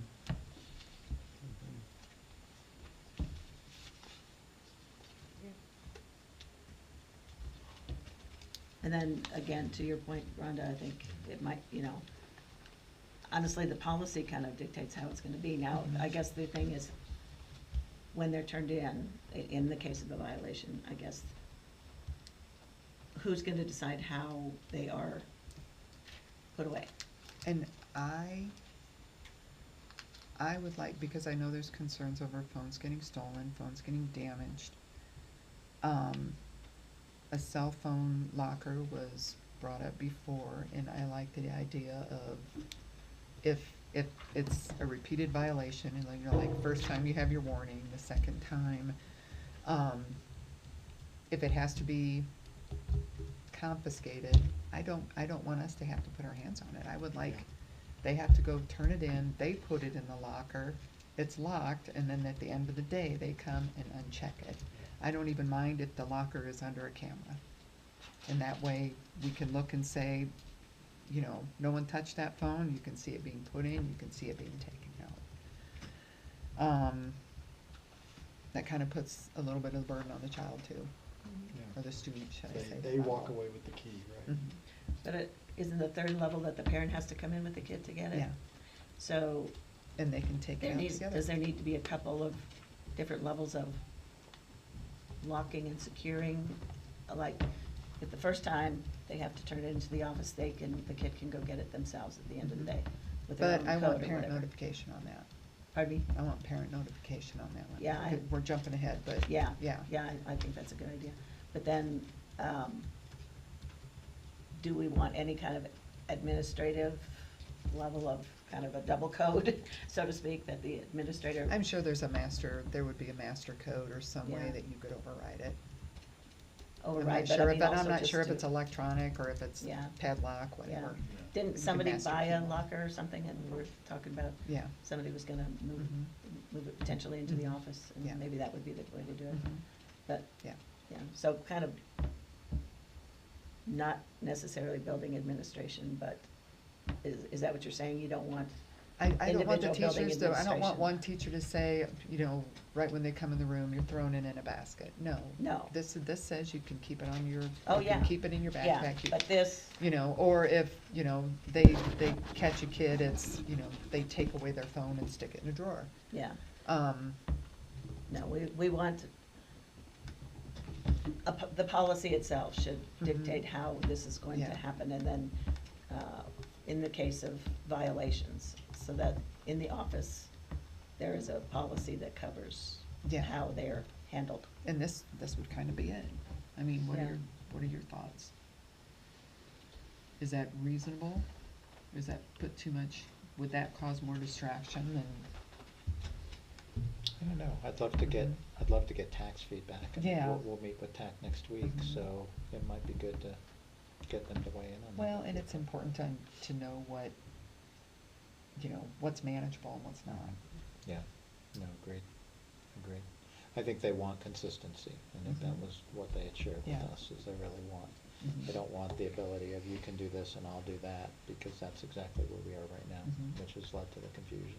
Yeah. But otherwise, they're gonna send the kid down to the office, and notify the office, the kid's coming. Mhm, probably. Is that how it'll work? They can. If it gets to that level, Mhm. because the first Yeah. time it's a warning, Yeah. so. Yeah. yeah. Yeah, that's true, first time is a warning, that's right.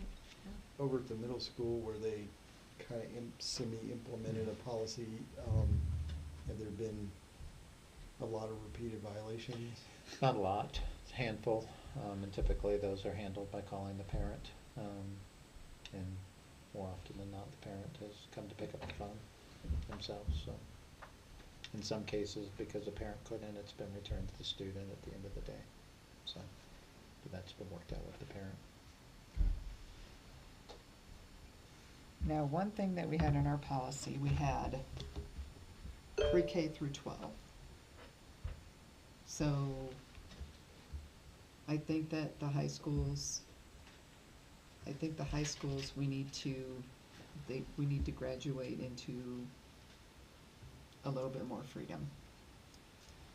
So there were a lot of parents that said they're fine with it, not in the classroom, they're fine with it, not in passing period, but they wanted it over their free time at lunch. Mhm. And I would, And, my vote on that personally would be, yeah, high school gets to have it at lunch. And I think it is sort of like a high school privilege. And then the earlier levels it's kind of a learning time to, control, have reasonable use of this technology, which is an important technology to have and use and have available.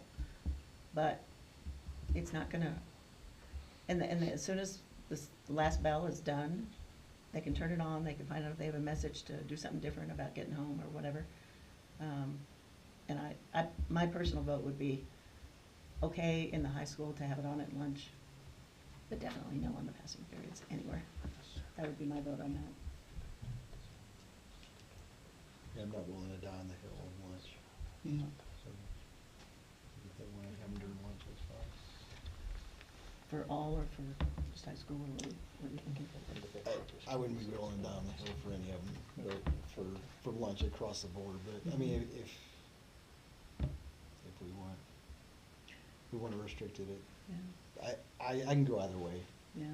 I Yeah. know that you said it's been just very nice at the middle school to see the kids actually talking to each other more. Yeah. And I would kind of hate to lose that momentum that we've got in the middle school.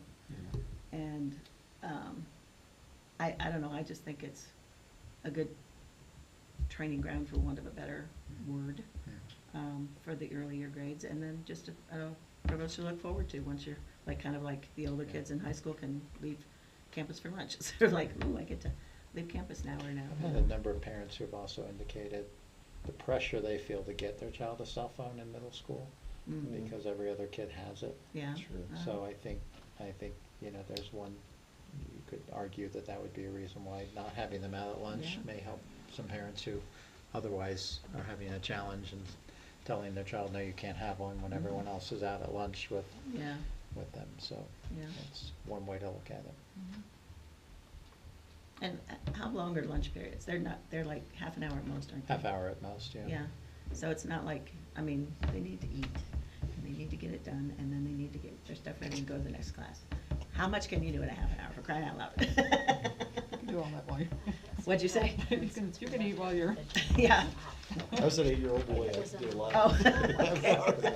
So Rhonda, I'm reading right here, no use of the phone on school or district premises, K through 12. Yep.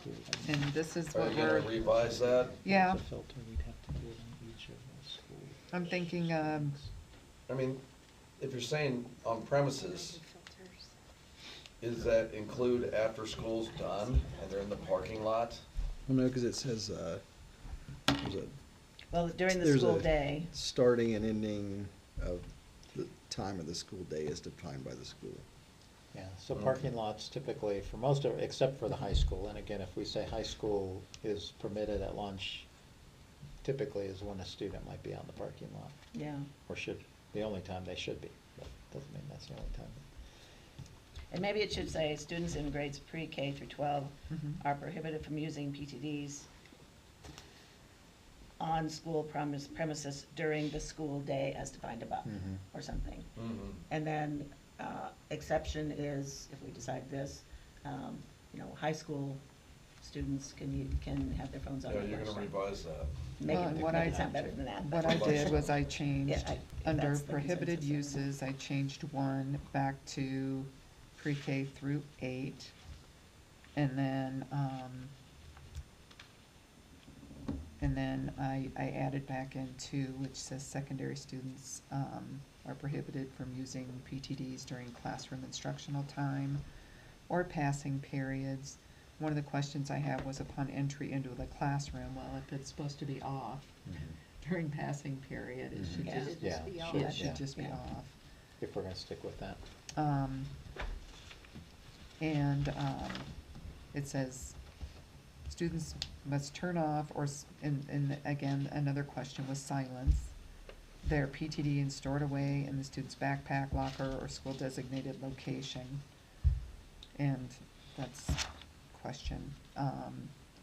May be used during lunch period, school-sponsored programs, events, or activities happening outside of classroom or instructional time, except that headphones, earbuds, or any other PTD that interferes with or diminishes a student's ability to hear communications from school staff or emergency alarms are prohibited at all times. So you want to add in, back in that paragraph to amended? Yeah, I think it needs to be clarified for the high school. And what's the consensus on buses? Buses, you know what? I mean, some of There's those a rides lot are of- about a half an yeah, hour long, or Yeah. Or more, Yeah. yeah. I it keeps the think kid quiet. our recommendation was that we allow them Yeah. on buses. Yeah. The policy that we came from did not recommend that, Mhm. but even our TAC agreed that And I with the think long our bus rides, to your point. definition of school day means starting and ending time of school day. I think that Excludes. Let's excludes definitely bus clarify times those. clearly, so I think that's. I listen to my Walkman on the way to school every day. There you Who go. put these Tootsie Rolls on the table? Are they eating them? I'm down to 6. And then down below, it's a little confusing, but you have to read more into it in order for it to become clear. But that's when it talks about students shall not use PTDs on school or district premises when being transported in vehicles. Yeah, that is But then confusing. it's 4:1 through 7 to do this, that. I think we need a subtitle in there. Mhm. Something like additional privacy and safety restrictions on use of PTDs or Mhm. something. So that, because that has been confused by people, I think, seeing this. And I have to say that I had to kind of read it 2 or 3 times, Mhm. like, wait a minute, I thought we weren't gonna do that. Then I realized it was the no taking movies, no, no So it should be, stuff like that. so like a So subtitle another that say subtitle in there additional says a restrictions. real section, okay. yeah, on, and at first I was thinking just additional restrictions, but I think, most of them are related to, privacy and safety. Well, and, yeah. And In the locker anti-bullying or something. room, or Yeah. taking pictures of other So, kids without their permission. If the subtitle, I think that will go a long way to clarifying that this section, that's all that's about.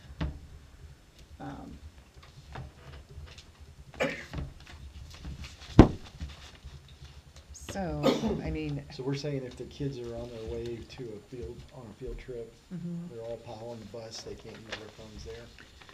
Well, I was thinking about that, about field trips and things. no, I think it No, was it's really, I think it was in the beginning we said, let me see. Because that's kind of the way I read Yeah, that. they may be used during Right. lunch, school-sponsored programs, events, or activities happening outside. of instructional time. It says cannot, when being transported, when the conduct has a nexus to school or any district curricular or non-curricular event, and then it lists those. And So it that's says where they that can't be confusion used when comes the in. conduct has a nexus to, Okay. and then it lists that, but that's probably not very clear, Mm-mm. so No. the And fact that it. And also, some of these things are, you can't take photographs and stuff without permission of the kid. So like if they're on a field trip, And that's tough. From On a- take yeah. a picture of a sculpture or something. yeah, a sculpture or, you know, the group of the kids, you know, in front of whatever they're there to see or something, you can see that they might wanna do that. I'm just gonna say something silly about this word nexus. I hate that word. Mhm. Can we change that to connection too? Yeah, that was, that was That's in a the little bit of a original policy, pretentious so word, we, I know. yeah, but we're fine changing it. I know that's a silly one, but every time I read that, it just makes me twitch. And so one of the, there were a lot of parents that talked about having it on, but there were some that, having it on, that was a concern, but being silenced. That's not gonna take care of the problem. Well, and The as watch far is as I'm not. concerned, the watch is a cell phone, it should be in the backpack too, I'm sorry. I mean, it's a distraction. It can still receive communications. Yeah, So, I don't know, it's a PTD, it's a it is. wearable. This is gonna be harder to get somebody to take off than just putting away a phone. You know, and I still don't understand the earbuds and all that stuff, how that gets connected, but, But watches are basically a phone on your wrist. well, they are, but if you need to know what time it is, you don't have your phone, and you don't have your watch, so, Well, if the phone's off, the watch doesn't work. yeah. Is that how but- it works? But if it's But off, it If won't it's work. on in your backpack, it's gonna work. Mhm. Yeah. Unless you have one connected. But if it's just silenced, it'll still It'll do still everything. come. Mhm. So, So then you wanna take out the wearables. no, I don't wanna take out the wearables. I want to have the phone off. I get it that it takes a little bit to power up, but like I said, there's no perfect answer to this whole thing. But, you're still gonna have the wearables problem. I don't wanna take that out, but I think that's gonna be a harder battle Mhm. than the phone, to just say, take off your watch too.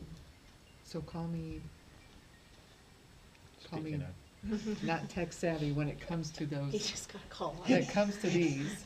But can these not be connected directly to cellular without having a phone? Depends on the They watch. I can think. if you buy the one that. yeah, nowadays they do They have a some do, backup, yes, Yeah. that you're if your right. phone is off, it will ring your Mhm. watch. So it's, There's an override to that? Is that what you're saying? For you the can newer get them ones. with, Oh. you would have to differentiate. Okay. And there's no way they can go around and say, We, that one's got cell service and that one well, doesn't. we have a lot of people doing Dick Tracy stuff, you know, that, that will know Yeah. they've got something going on. I But don't they know. still ring. They can still be a distraction. Yeah, well, I know mine, even when, though my phone is usually silenced, my phone will buzz a little bit when I get a text or when I get an email. Cause pretty much unless you get rid of the wearable, all the kids are gonna do is, they'll just, Keep going. Switch. yeah. Well, this is like, Don't they have the just ring now trying to too, chase though? gun Hmm? laws, Don't they have like a ring now? right? Really, I think there's a ring now, too. It's, yeah, wearable, whole category. Although that's typically monitoring your health, I don't think it I rings. don't know if Yeah, it does. Yeah, I haven't it just used monitors them. health. Yeah. Old fashioned moon ring. Well, Turns red. Yeah, and there are, I mean, if you're talking about the glucose monitors and things, that is an app on a phone. Yes. But we have that exception, you know, Yeah. for IEPs Mhm. or health conditions that need monitoring on phones, we have that exception built into this, to the phone not allowed situation. So,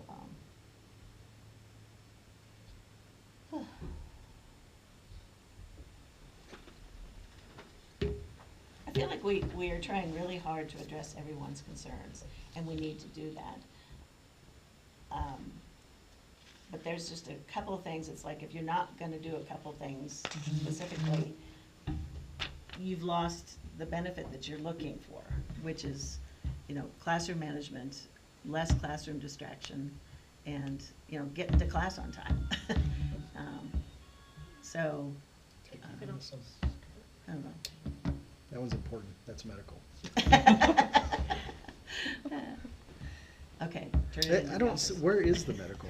It's, back under exceptions.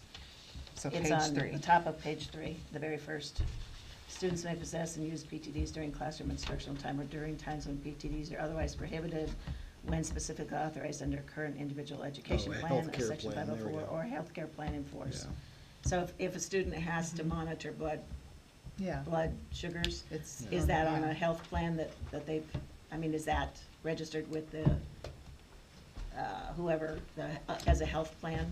Is that Yeah, monitoring? Yeah, health, it's documented in some plan, whether it's Okay. a health plan or their IEP. Okay. It could be in either. So that would fall under this exception, Yeah. and if they had to monitor it. Yeah, absolutely. And they probably wouldn't have that thing if they didn't have to monitor, Correct. so. Correct. How many people did you send the surveys to? It went out to all families. I'm thinking we should resend the link. So We we only did it got before spring break. We have 290 responses Yeah. on this? Yeah, and which- it actually, they all came in almost immediately. That was actually So, very good for sure. yeah, it's actually a pretty good response compared to prior years, I've but, seen 'em but hundreds. I do think it would be wise for us to send out the link. If you haven't responded, please do. Because obviously this isn't a final reading, we're still working on this, so Mhm. see if we can't increase the response rate. Yeah, a I'm couple of sorry, chances is always your good. Attorneys was communicating with me, so. Okay, we won't make you turn it into Yeah. office. Do you know how many families it is? Like, We probably have, I would guess, 1,600 families in the district. Well, we have almost 15. We have 2,600 students, counting the charter school. Many of those families have. And this multiple actually children. apparently went to legacy students too. It went to Legacy, yeah. Yeah. Yeah. So, yeah, I'm happy to, I was just sitting here thinking, yeah, I meant to actually include that in my superintendent update today, but it had lots of other stuff, so I'll send out another one in the morning. I'll resend the link and just encourage people who haven't responded that critical information for the board to. Yeah. Now, will Yeah, we know so. if we get duplicates? That would be the thing. If you It's send it still- out again, are they gonna it's- fill it out? It's still, I believe it's still set to Just Yeah. one per I IP just- address. okay. So- I wanna make So sure one per that- device, so Okay. unless they I go just- to the computer or Mhm. other, yeah. I need solid, solid Solid data. data. Yeah. Yeah. One thing it does in the exceptions, it does reference students, accessing their phones during emergency situations to initiate communication with their parent and other family members. And, such permission will be directed by a staff member in charge during that incident. Then it talks about violations. So, first offense, the student will be given a verbal warning and directed to turn off and/or store the device in an appropriate location. And staff will enter a behavior referral into Infinite Campus, which is our student information system, to document the verbal warning. The second offense, the personal device, the PTD will be, I scratched out confiscated and said taken to and stored in the main office, and a behavior referral will be entered into Infinite Campus. The PTD will be returned to the student at the end of the day, and I'd like to add the parents will be notified. And then the third offense, again, it will be taken to and stored in the main office. A behavior referral will be entered into Infinite Campus. The student's parent, legal guardian will be contacted to arrange to pick up the technology device. Staff, the student, and the student's parent, legal guardian will develop a plan to have the student check in the PTD at the main office before school and pick it up at the end of the day. The plan will be reviewed each semester and continued for any reason deemed necessary by the administration in their sole discretion. And then subsequent offenses, it will be taken and stored in the main office, and a behavior referral will be entered into Infinite Campus. The student's parent, legal guardian will be contacted to arrange to pick up the device, and the student will be subject to discipline in accordance with board policy. And somewhere in there is where we need to put in how the office will store. Because we've gotten a lot of comments about that, well, I don't want, you know, Well, they're it's gonna get expensive, I don't damaged, blame or it's them. gonna be, and we don't want that liability either, so we wanna have something pretty secure. Do we have anything now? Or is it something we're gonna have to buy? In some cases we have, in others we'd have to buy. I know District 11, I just heard this on a Zoom the other day. District 11, they have a policy in place, and I don't really want to do this, but they have those pouches, those lockable pouches. For one thing, I think that's, I mean, I like the fact that we You are can't get letting to the it. students still have it with them. It's in their backpack, or it's in their purse, or whatever, and it's with them, and it's off, but they can get to it if they have to. They have it so that and this, I'm assuming this has to be per classroom, that they've got these pouches. I think what they do is when the student walks in the door, they have them put their phone in a pouch and they activate the So it's kind magnet, of and it's locked. At the main, so it's just in Like that when they place walk in all the day, it's door. not like, get it and then go to the next class and do it again. No, Okay, I wasn't it's- sure how they did yeah, it. and I'm But like, those are it's- not, those are pretty pricey, I understand, those Well, pouches. I think there's grants, Okay, which But- maybe a grant would be an option. yeah, I we know could that see if that- there's a grant Yeah, I'm option. not sure if there's we did apply for a grant that was being offered for districts who were implementing a cell phone policy. We were not selected for it, Oh. so. Wow, rude. It just had a pot of money that you could use however you wished, but we were not selected, Yeah. so. Well, the thing that I don't like about the pouch idea is, again, it's not with the student if they, you know, if we have an emergency situation, they don't have it with Yeah. them. Number two, those, I mean, I'm not gonna be able to say facts that this is a problem, but I thought I'd heard issues where sometimes they are difficult to open. And so especially in an emergency, anything that makes it tricky is not a good plan. To get that open and get your phone out if you had to. And then can you get to wherever those pouches are? Heard it takes about 2 weeks to get around it. It, To figure out how to demagnetize it. oh, well, so And then then, you hear so you that spend all this they're putting money in- and then they're they putting a figured out burner how to. phone in there, or Oh, they're yeah, putting a yeah. calculator in there. So, yeah, so, I mean, honestly, I just think the absolute solution is that they, most of the kids are gonna comply and Yeah. keep it in their backpack and keep it away, and we'll have some, but I We're mean, good even with at the it. middle school, we're not having that much problem with it, it sounds like, I agree, we're Yeah. good with it. yeah. Or we could take a basket with a pulley and just tie a string in it. Never mind. Hoist it up. So, but these locker things or whatever, but just for storage in the case that there's been a violation. Right. And it's really more Yeah, in the protection office. for, Yeah. in the office, That's easy. for the students, you know, protection of the phone for the students' purposes, for the parents, and for us too, to make sure that it is protected. I don't know, I think that's Yeah. a good Well, idea, but. The only thing I can see with the key lock is handing a key to a 6-year-old boy. No. That's, Yeah, I think elementary would be handled differently. Yeah, yeah, good idea. Luckily, while we have phones at the elementary, it's not nearly as prevalent, Yeah, so. I would hope not.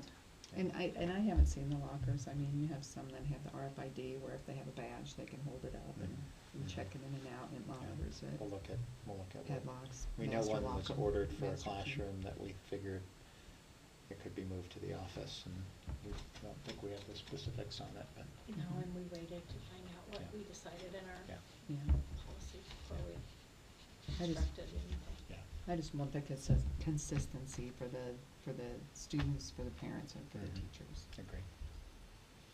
All right. Otherwise it won't happen. Cool. Will you send me any changes you Yeah. had? I don't know if I caught them all, it's fine. Oh, And yeah. we'll go ahead and push the survey again, and encourage people who haven't responded to Mhm. please respond, that their feedback is urgent.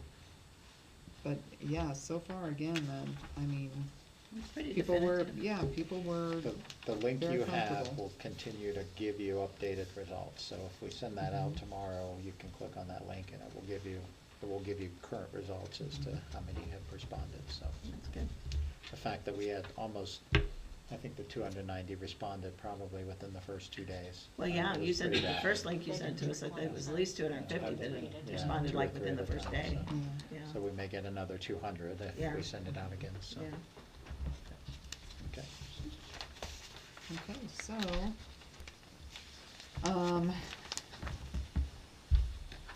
Do we need to, did we do a roll call on? No, not the yet. That Second was reading? discussion. Okay. We had a yeah, so we second. had that, yeah, we had that, so, can I get a roll call? Director Callahan, Aye. Director Fletcher, Aye. Director Olson, Aye. Director Powell, Aye. Director Waller. Aye. So this is just, this is going Second, to just third, second. but not final. Yeah, Okay, it's sorry. far from final. I Yeah. think we still want more feedback. We might be on sixth before we. So send me your changes, that way those Yeah. are reflected Okay, When we for bring it back. TAC or Yeah. whatever Yeah. else too. Yeah, we'll want to take it to TAC and CAC with your changes, so if you can send those, that would be great. Well, and can we, I mean, I know we finished, but at That's all some right. point, can we get official, some feedback Mhm. from, like, once this is instituted, like, within the first few months of it being instituted, like, get some feedback from Mhm. the schools and maybe some parents and say, You could actually put it in the policy that the board requests a quarterly update on what? implementation. I mean, if it's that could working, be I added to the don't policy. care, but, you know, Yeah. just within the first few months, just to Mhm. say, hey, how's this going? Mhm. Cause you know what, we can just bring it back, Mhm. Like, we can Well, make the some other, changes. the other If it's thing we not can working, do too let's is bring it once back. you have your final of, here's gonna be the stipulations, is we could send it out also in another survey to parents, just so you have, we've worked, we've added this, we've added that, okay, how do you feel about this now? Mhm. So we could do that too, just to make sure, cause I think you have parents who say, I want this, I don't want that, and who knows what combination, so once you have a final, we could certainly send it out and ask for final feedback. Yeah, I'm just more worried, like, not worried, but more.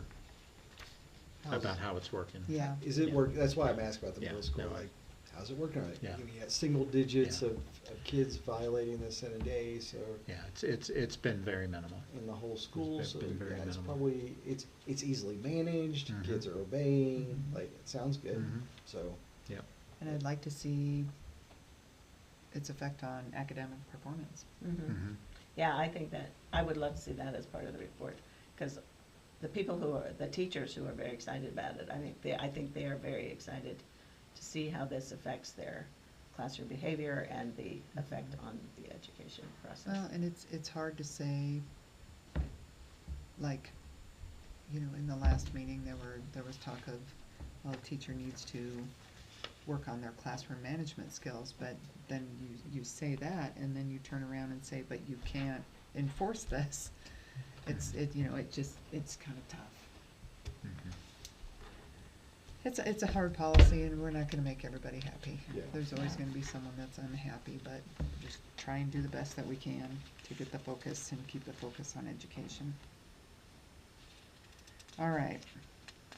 So with that, next up, we have the second reading of revised policy IHAM, health education. So the name of this policy has been changed to exclude sex education since Oh, we've I see. chosen not to participate Mhm. in comprehensive sex ed, and we're only focusing on health education. So I move that the board approve the second reading of revised policy IHAM, health education. Second. Okay, discussion. One of the questions I had was, line 5, it Mhm. talks about, now let me read it verbatim so people. That the students shall be provided with alternate educational assignments or activities. No, let me bring this up here.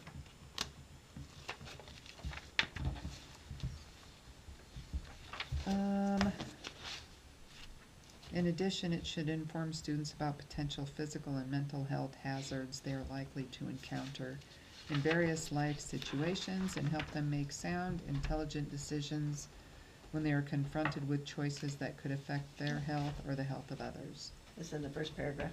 Yeah. Yeah. So what would those mental health hazards be? Mm. Who determines what is considered a mental health hazard, and is the advice that we are giving a reflection of perhaps what the parents would want, or it could be in contrast to. So any and all discussion of, you know, with any mental health topic or anything that's kind of verbed like this, I know that we want it to be transparent to the parents, so it'll be in the curriculum review, and it'll, you know, all the parents will be able to get input on that. The committee will look at it. Yeah, the way I read that is obviously physical health hazards, mental health hazards, stress, you know, when you experience stress. So I think that's what it's referring to, but you're right, it is vague, and so it does lead a lot to interpretation. So anything would be transparent in the curriculum to where it could be looked at by the parents. And okay, that was one of my, that was just the big thing that stood out to me. I mean, I was in gonna this. suggest we just eliminate mental health, but I think, I mean, the reality is people do feel stress, and stress is brought on by a number of things, and that's mental health. So I don't know that that's something we want to exclude, but Not I understand the necessarily concern of other yeah. other things that could creep into there. But I do think it should be covered in the syllabus, so in the curriculum that's being used. So that may be the best way to address that. And You don't want an ever-present teacher to veer Yeah. Exactly. way off. Yeah. Right? Yeah. Could you just call it "and health hazards"? It could be. Do you have to have the About word potential mental? health I mean, hazards. a health hazard would be. And even give an example, for example, stress. You know, stress coping mechanisms or something. I don't know if we want to say that or not, but I don't know. Yeah, I mean, if you took out physical and mental and just said, it should inform students about potential health hazards that they are likely to encounter in various life situations and help them make sound, intelligent decisions when they are confronted with choices that could affect their health There or you that go. of others. I So, like that Yeah, better. I like Yeah. that. Just get rid of physical What and do you think? mental, and it's just potential health hazards. I like that. It needs to be transparent. Yep. And then that whole second paragraph kind of goes back to the teaching about family life and sex education, and any curriculum that includes human sexuality, and so. Yeah, we I probably need think to do it's, something I think there. it's referring to, I mean, we don't teach it separately. We haven't subscribed to the Comprehensive Sex Education where it is a separate standalone curriculum. Again, we talk about body systems and anatomy, physiology, health. So that does, to some degree, you could say, touch on sex education, and that would be in accordance with the applicable law. So we're not saying we're not covering the reproductive systems or the digestive systems or any of the body systems, in that is not a separate course, that it's covered within those curriculums, which again, to, I think, Rhonda's point, those curriculums eventually should be reviewed by the Curriculum Review Committee, and should be curriculum that we have adopted. But the sentence that says we'll teach about family life, I think that's dangerous territory. Okay. And then, I'm and then the not sex opposed to- education, we were talking, I think that should come out. And then in regular courses on human anatomy, physiology, science, health, consumer and family studies, again, we've got the family studies thing. I mean, there's just so many iterations of Yeah, families that's these home ec. days. Consumer and Family Studies is home ec. Is it? That's what it's, Fact, it's, yeah. Isn't it? Yeah, Family and Consumer Studies at FACS, think you had asked one time, what is FACS? Mhm. FACS is Family and Consumer Studies. It's home ec. Okay, It's cooking, it's sewing, it's, okay. so. What's wrong with just calling it home ec? Yeah, really. That would make life so much Yeah, easier. It really versus would. another We have to have an acronym. acronym for everything that mucks everything up. Yeah, I don't know. Anyway, you know, I mean, we, in if you another want to, we world, in could, another we could, time, that would all be great. we could but- strike that whole paragraph, in my opinion, if you wanted just to remove it. I think it's a dangerous paragraph. Well, I mean, you could just say the district shall teach Stuff. regular courses on anatomy, physiology, science, health, consumer, and family studies. You could just take out about family life and sex education. And that last whole sentence. I'd be okay with that, I think, Yeah. just to, I don't know, I just think there's so many iterations of a family today, you know, and that's good and that's fine. But that's really not our place to cover all of those iterations. Then I'm with you, I'd just take out the whole I paragraph. do drop the whole paragraph. Drop the whole Sounds second good. paragraph? Yep. There we go.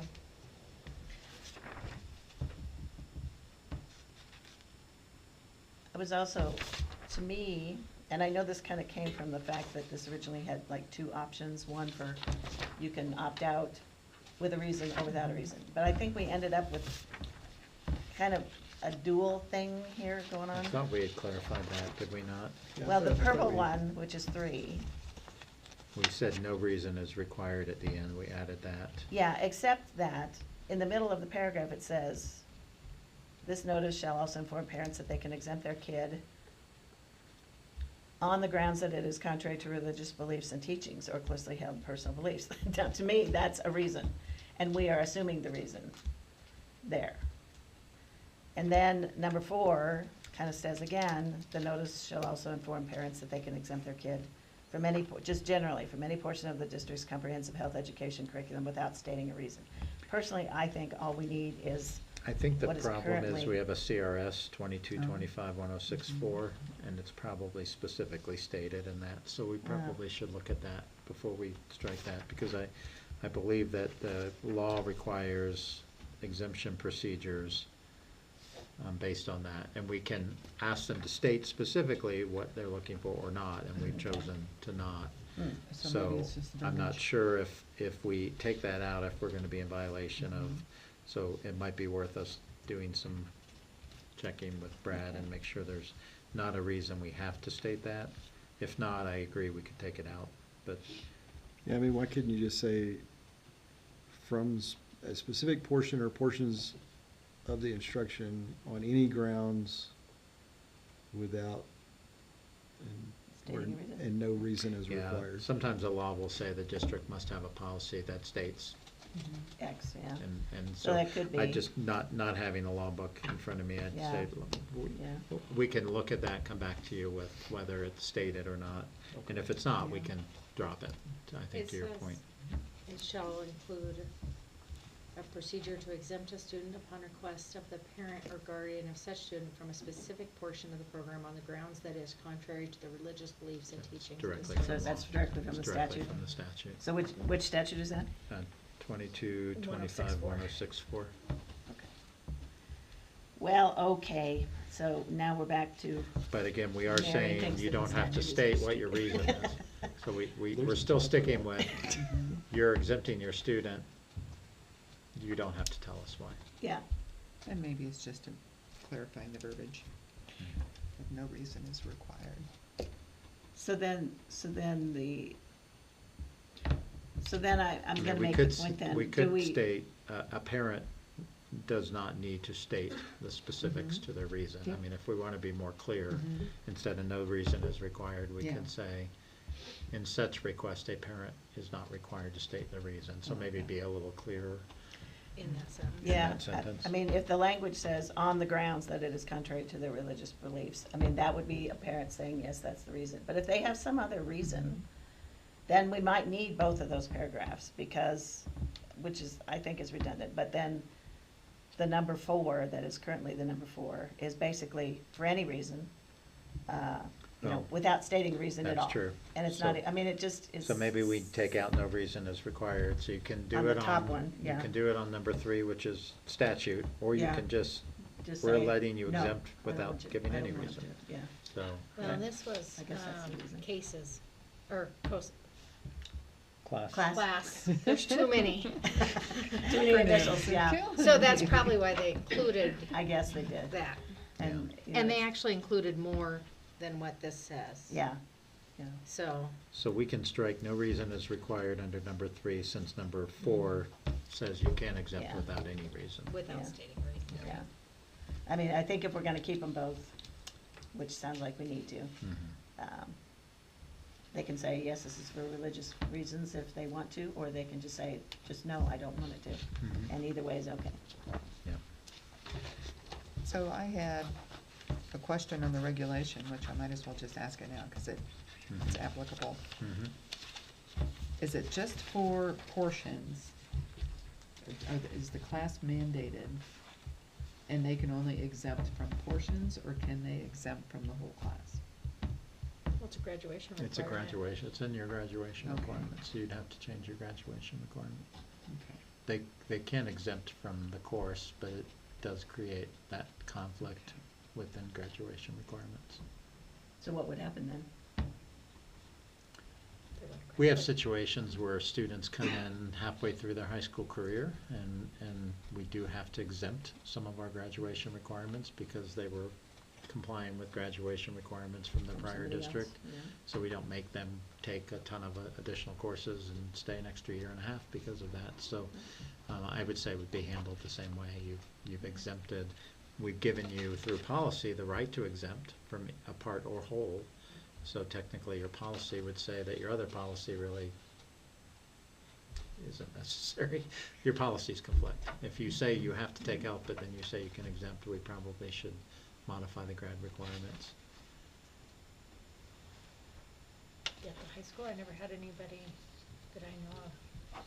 I mean, health Get is so out of much, health. It is so was- much more yeah. than just, I mean, honestly, it would be very sad if someone exempted. I know, from I health mean, it would because be crazy. There's It's so like a- much more to health. Like a than- Christian Science person, I'm Yeah. thinking, maybe Yeah. they just wanna handle all that themselves, I guess that's. I don't know that it's ever Awesome. happened, I can certainly check, but. Well, hopefully it won't. Yeah. I have them do portions of, when I was in the library of language arts, Mhm. where a book their family didn't agree with Yeah. for religious reasons. Yeah, so they would come and do The another library, book. they yeah. would do other things. Yeah. Well, maybe it won't be as much of an issue for transparent Mhm. Yeah, with the Yeah, I curriculum, mean, and keep they're in mind. comfortable with everything Keep that in we're mind that presenting. it does state, the notice to parents shall include a detailed substantive Mhm. outline of the Yeah. topics and materials to be presented. So Mhm. on the whole health education course, we are required to provide notice to parents that has a detail of outline of topics and materials to be presented. So Mhm. we're giving them lots of detail. so that Requiring happens them to do. automatically. Well, that's, your Yeah. policy says it must, so when we Yeah. adopt this. Has it will. that not been? I believe it's probably applied to the sex education or the human growth Yeah. and development portion. This is actually changing it, where technically it's gonna So it's apply to gonna the be the entire whole health health class. curriculum. Yeah. Is gonna be Yeah. a syllabus basically provided. Because now we're just talking about nutrition and. Mhm. Talking about nutrition, yeah, exercise. Exercise, Yeah. yeah. Okay. Maybe they should go do that. Probably long-term illness, Alzheimer's, and things like that. Comparative neuroses. Wow, that's gonna be a detailed class. Okay. Okay. So All we've got right. some changes to make. Yep. I did. I don't know, but I got all those. Can I get a roll call? Director Callahan? Aye. Director Fletcher? No. Director Olson? Aye. Director Powell? Aye. Director Waller? Aye. Okay, motion approved. Next up, second reading and revised regulation IHAM-R Health Education. So we just kind of talked about this. So I move that the board approve the second reading of revised regulation IHAM-R Health Education. This is not a policy we've ever had. This is something class has recommended, and it basically provides a parent a very easy-to-use exemption form. Second. Okay. Any discussion on the form? Shh, Mary. No, I'm teasing you. He's making fun of me. Here we go. I think we talked about it all with the other ones. So. Yeah. I Yeah. think we're good here. See. Okay. Is there anything the same, like? Sorry, I'm just hangry.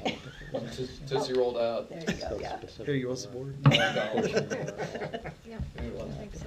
Yeah, it says right there, no reason must be given. Okay. Roll call? All right. If no further discussion, can I get a roll call? Director Callahan, Aye. Director Fletcher, Aye. Director Olson, Aye. Director Powell, Aye. Director Waller. Oh, aye. Okay, motion approved. Aye. Aye. Only 3 more. All right. So next up, the first reading of revised policy IKE, ensuring all students meet standards. So we've been discussing setting academic performance expectations for promoting students to the next grade level. And this is the first revision of policy IKE to address those expectations. So I move that the board approve the first reading of revised policy IKE, ensuring all students meet standards. Second. Okay, discussion. So I know Mary has a couple of recommendations. We talked ahead of time, and I agree with them. I don't know, Mary, if you want to go over those. Sure. So in the first paragraph, it says, teachers shall identify students early in the school year who are not making adequate progress toward achieving the district's academic standards. And the way it currently reads, it says, and may choose to implement an individual learning plan for each student. So I was concerned about the may Yeah. choose to, like Yeah. it's all up to the teacher to do, but it's more like the teacher will recommend it. But yeah, we have MTSS committees at all of our schools, so if a student is struggling, typically that student is recommended to the MTSS process, multi-tiered system of support. And so really should read, will recommend a student for consideration of an individual learning plan. So where's that? So it's the very first paragraph, the second to last sentence. And instead of may choose, shall. Will. Shall Will. recommend Okay. Shall. the student. Is it the year of shall or will? Which one do you want? Yeah, I don't know, whatever. Yeah. All right. So what else did you have, Mary?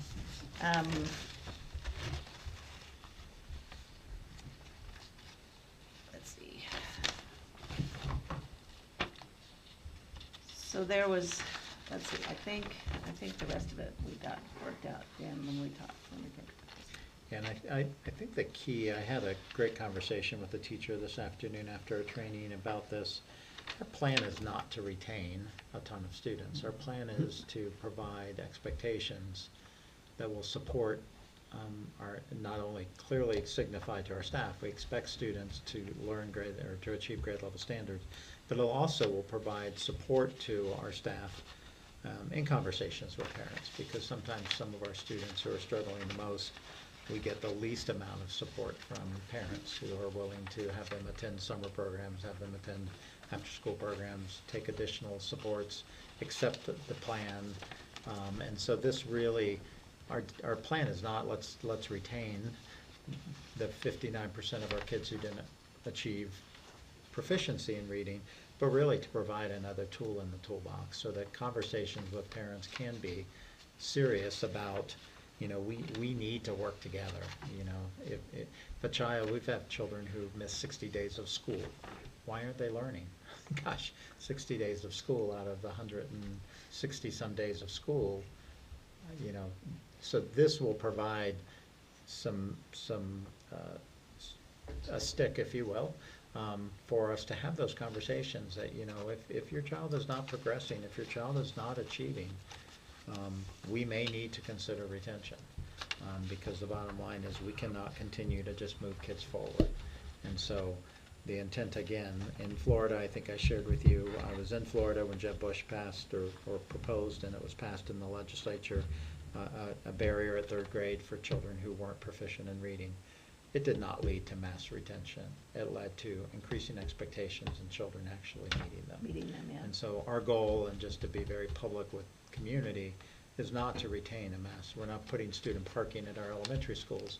We are intending to make sure that we set expectations and that we help children achieve Right. that. And that's our goal, yes. And in the rare occasion where a child needs additional time, retention becomes a possibility. Yeah. And I think my other worry, but after we kind of talked about, is kind of related to the ILDC and the regulation, because I was confused about, it's actually up to the building principal to recommend a student for Yeah. retention. Colorado statute. But then and that's by Colorado Yeah, statute, yeah. yes, and then, so Dan was explaining that to me. But then if a student seems like they should be retained, but the decision is made to promote the child, actually then it comes, and the superintendent makes the final decision. If they are determined, in spite of being way behind, that they're gonna still be promoted anyway, it will come to the Yeah, superintendent and for that'll a be final done, decision. as you saw with Kim's presentation of data, we know how many students are more than 2 grade levels below. Yeah. Those are students we'd be monitoring, and Right. so through our follow-up with schools, we'd be saying, okay, what's your plan on these students? And obviously, if one of those students is not being retained, or there's not a plan that shows that there's an active, achievement progress being made, then it would come to me or my designee to review Yeah. and make a decision as to Yeah. whether we support that Yeah. moving on. Yeah. So now one note I had, and Dave, you're gonna love this. Policy references reading, but what about math? How did you know that I had that on my paper? I was just reading through it, and I'm like, everything's reading, Yeah, we reading, don't have a reading. separate policy on math. Mhm. We only have a policy on literacy. So I think our intention here is that it's all subject areas. We have 2 policies that are next that we're gonna talk about that are specifically literacy, but we do not have a policy on math. Well, You you just know, say I'm gonna. and math. Yeah. Where? I'm gonna reference back to your Oh. question to the legacy principle, and that is, do you find a correlation between the reading Oh. and the math scores? You Because, have to. because research is very specific Yeah, for reading. research is, Yeah. I haven't found a research study that says a student behind in math is 6 times more likely to drop out. Doesn't mean it's not there, I haven't found Yeah, it. yeah. So this specific, sorry, thank you for pointing that out. This specific paragraph is citing research, so that Yeah. it backs up why Yeah. are we strongly considering this. But I do think too that, to his point earlier in your question,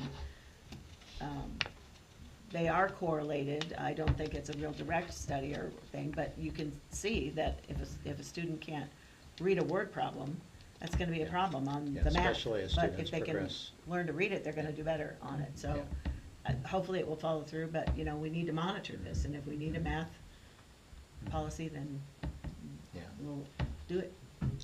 Reading is a foundation to continued learning. I mean, once you That's can the read, word. you open the doors to lots of additional learning opportunities. It says, where was it? Parents will be notified by spring break if their child's at risk of retention. You've got a 3rd grader who's not reading well. Spring break, we just had spring break there, so they have like 2 months left. Are they gonna? Yeah, the key would be parents are also notified at the end of the first quarter. So they would be notified that they're below. If we're considering retention, they have to be notified. So they would be notified that their child's below multiple grade levels in advance of 3rd grade. Right. But 3rd grade at spring break is when parents need to know before spring break that your child is at risk.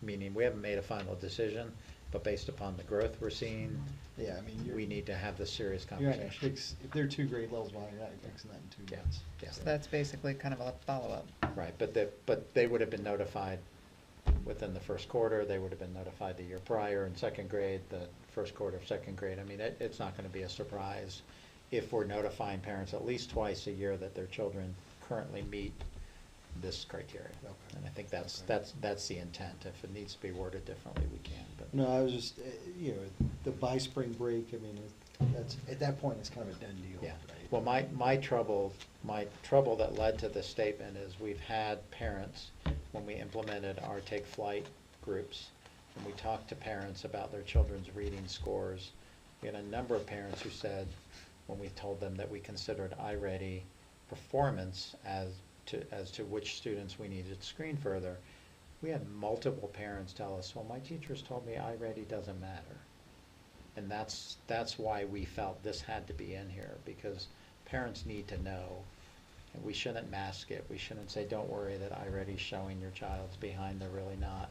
Yeah. We need to be very explicit. And so that's why that made it in here, because hearing that from children who are significantly behind, and we've spent extended resources now on Take Flight therapy for dyslexia, that was troubling to us. That's why we felt like that had to be in there.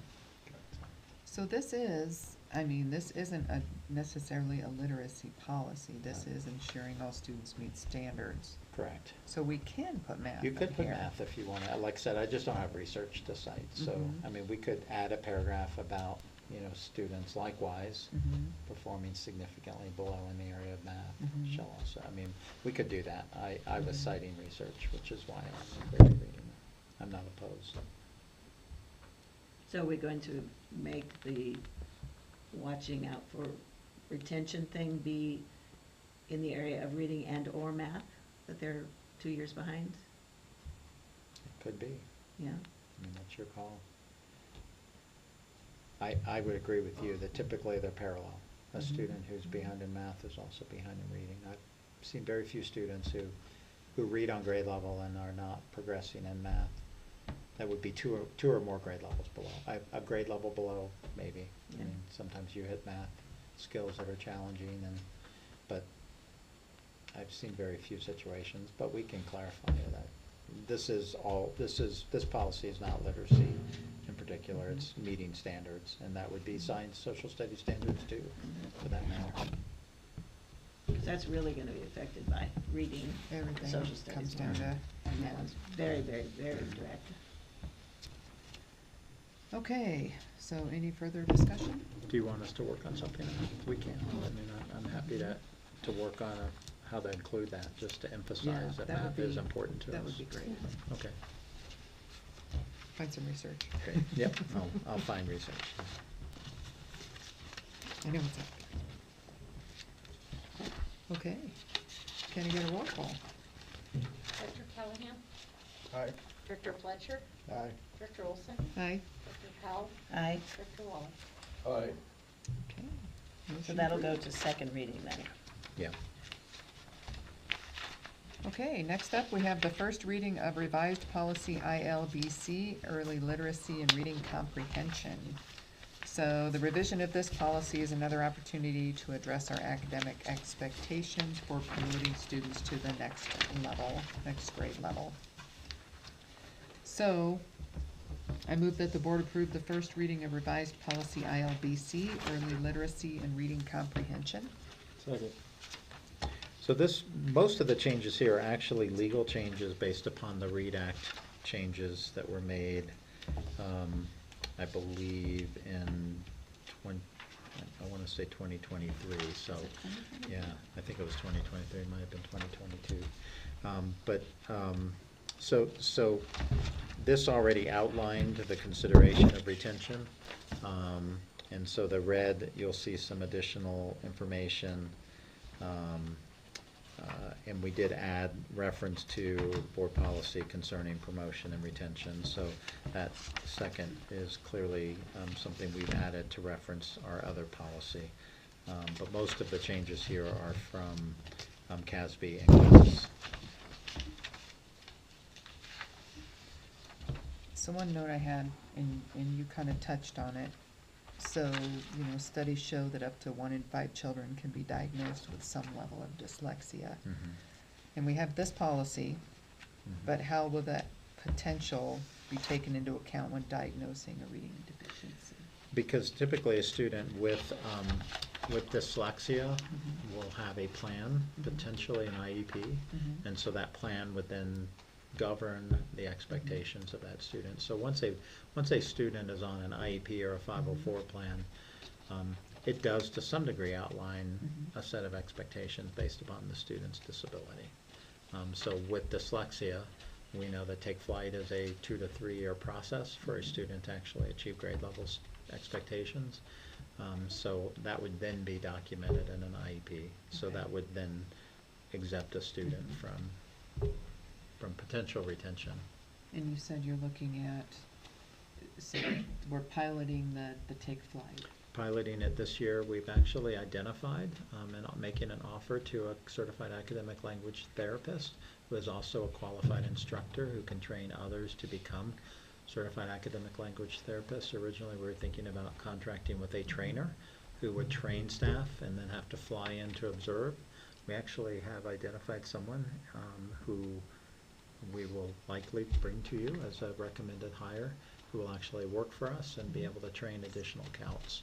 And they will provide increased daily dyslexia therapy next year. It won't be twice a week. This year, what we've been able to start with the resources we've been able to identify has been 2 days a week. Next year, we will have students no less than 4 days a week, potentially 5 days a week, and take. Okay. And one of the angles I was coming at on this was, so we have a teacher and they have a student and they're like, well, this student is, deficient in reading, and they could put them on a plan or look at, maybe they need to be held back, this, that, but they don't realize that the student has dyslexia. I think because of our CALT will likely be our literacy specialist in the district, meaning that any student on a read plan, any student who's not achieving grade level status will be students that they will be digging into and potentially screening. So we'll have the ability to screen for dyslexia with this new hire on a regular basis. So as we identify a student who's falling behind in reading, the key is catching it early. Most schools, the 2 schools that I've referenced before, Orton Academy and Allies in District 49, those schools start at 2nd grade. Typically, you're not jumping to the conclusion that a kindergartner who may be having initial challenges in learning letters is dyslexic. It may just be a developmental issue. Typically, after 1st grade, it's not uncommon to say, okay, that student clearly is showing signs of dyslexia. At that point, then you can diagnose and you can begin treatment. So our ideal situation would be that students at the elementary level would receive Take Flight therapy if they're identified as having significant dyslexia, and that would allow them to leave elementary school on grade level. In the meantime, we have middle schoolers next year, and we will have Take Flight therapy for those kids who have moved beyond because our system didn't catch them. So we will have all levels next year. I don't know that we'll have high school students, but we will definitely have middle school students who are in Take Flight next year with the intention of, after 3 years, being able to catch students before they leave elementary school. Okay, any further discussion on this one? Nope.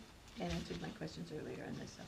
And I kind of just described it before about the difference between promoting and who decides. Okay, can I get a roll call? Director Callahan? Aye. Director Fletcher? Aye. Director Olson? Aye. Director Powell? Aye. Director Waller? Aye. Okay, motion approved. Last one. So this one is actually approved then. Ready to go on, right? No, this was First first reading. reading, so we'll bring it back one more time. Okay, so next up, we have the first reading of revised regulation ILBC-R, early literacy and reading comprehension. Again, another chance to discuss our expectations moving forward for promoting students to the next grade level. So I move that the board approve the first reading of revised regulation ILBC-R, early literacy and reading comprehension. And I will say, I'm just double checking to make sure I'm not overstating, all of these changes are legal changes from CASB, and so all of them align with our other policies. So there was no additional insertion of language into here. It was all recommended from the READ Act change that occurred a few years ago that we've just never looked at this policy. Okay. Can I get a second? Second. Okay. I'm sorry, I jumped in again. That's okay. It's getting late. Okay, Dan was so. really excited about that. Yeah, I know. I loved it. I like how it talks about, competency in the areas of phonemic awareness, phonics, vocabulary development, reading fluency, including oral skills and reading comprehension. Do we need to specify no cueing or whole word teaching methodologies in there? I think because we're mentioning the 5 Okay. components, we indicate that that's not the way we're gonna teach, so. Okay. Yeah, those would be in contradiction And this to would the be 5 no components. exceptions. Can you Yeah. put no exceptions in there? You can if you want. All right. It's your policy. Okay, any other discussion? Dan and I discussed earlier, kind of again, part of the process of me trying to understand, when the principal can recommends, and it is by law, it Mhm. is the principal who recommends retention. Yeah. And it's the superintendent who then steps in if people are trying to promote the child anyway. So at the last paragraph that's in red on page 5, the second to last paragraph, we talked about just adding at the end of that, it's like if the parent, guardian does not attend a meeting to discuss this decision to promote or retain, the student is due to the student's significant reading deficiency shall be made in accordance with board policy. And I think it should also say, and according to applicable law. Yeah, we can do that. So a comma and. Yeah. With board policy, And- or, and according or to- with board policy and applicable law. I don't Yeah, know if we it probably a doesn't comment. need a comma. Yeah. That's the only thing. It has always kind of sit wrong, especially when we talk parental rights, that retention is not the right of a parent to deny. Yeah, so that's where I was like, Yeah, I wanted to and talk that honestly, the through. basis of that is, there have been school districts who have been sued for educational malpractice when parents have refused retention and then children graduate and they don't have the skills, and then they come back and basically say, well, you're the educators, you should have known. yeah. So I think there's, most states, their law is rooted in Adopted that. that, yeah. You're the educator, you know what the child needs to learn, and if they're not, then you should make the appropriate decisions, so. Yeah. Well, it's sad. I think there was it on the news today, yesterday, this weekend, about, there was a student, not in our district, Mhm. but a student, a valedictorian somewhere in this country Mhm. that couldn't read or write. And a valedictorian? And a valedictorian, yeah, that's quite frightening. Thank God, not in our district. Yeah. But that's why you put these things in place, to help put in the guardrails and safeguards to make sure that doesn't happen. Okay, so can I get a roll call? Director Callahan. Aye. Director Fletcher. No. Director Olson. Aye. Director Powell. Aye. Director Waller. Aye. Okay, motion approved. Our next boarding meeting is on April 7th here in the Boardroom, District Office, 6 p.m. And with that, any other new business? I'll just say you have in your email box the official appeal to the 10th Circuit Court of Appeals. That was filed this evening, so. Okay. What time does Summit close? Okay, with that, I adjourn this meeting at 9:53. Wow. 8:53, feels like Yeah, 9:53. I know it does. Yeah. No wonder I feel Oh, sleepy. Yeah, I was looking at got the, minutes, Oh. gotta sign. I was looking at the,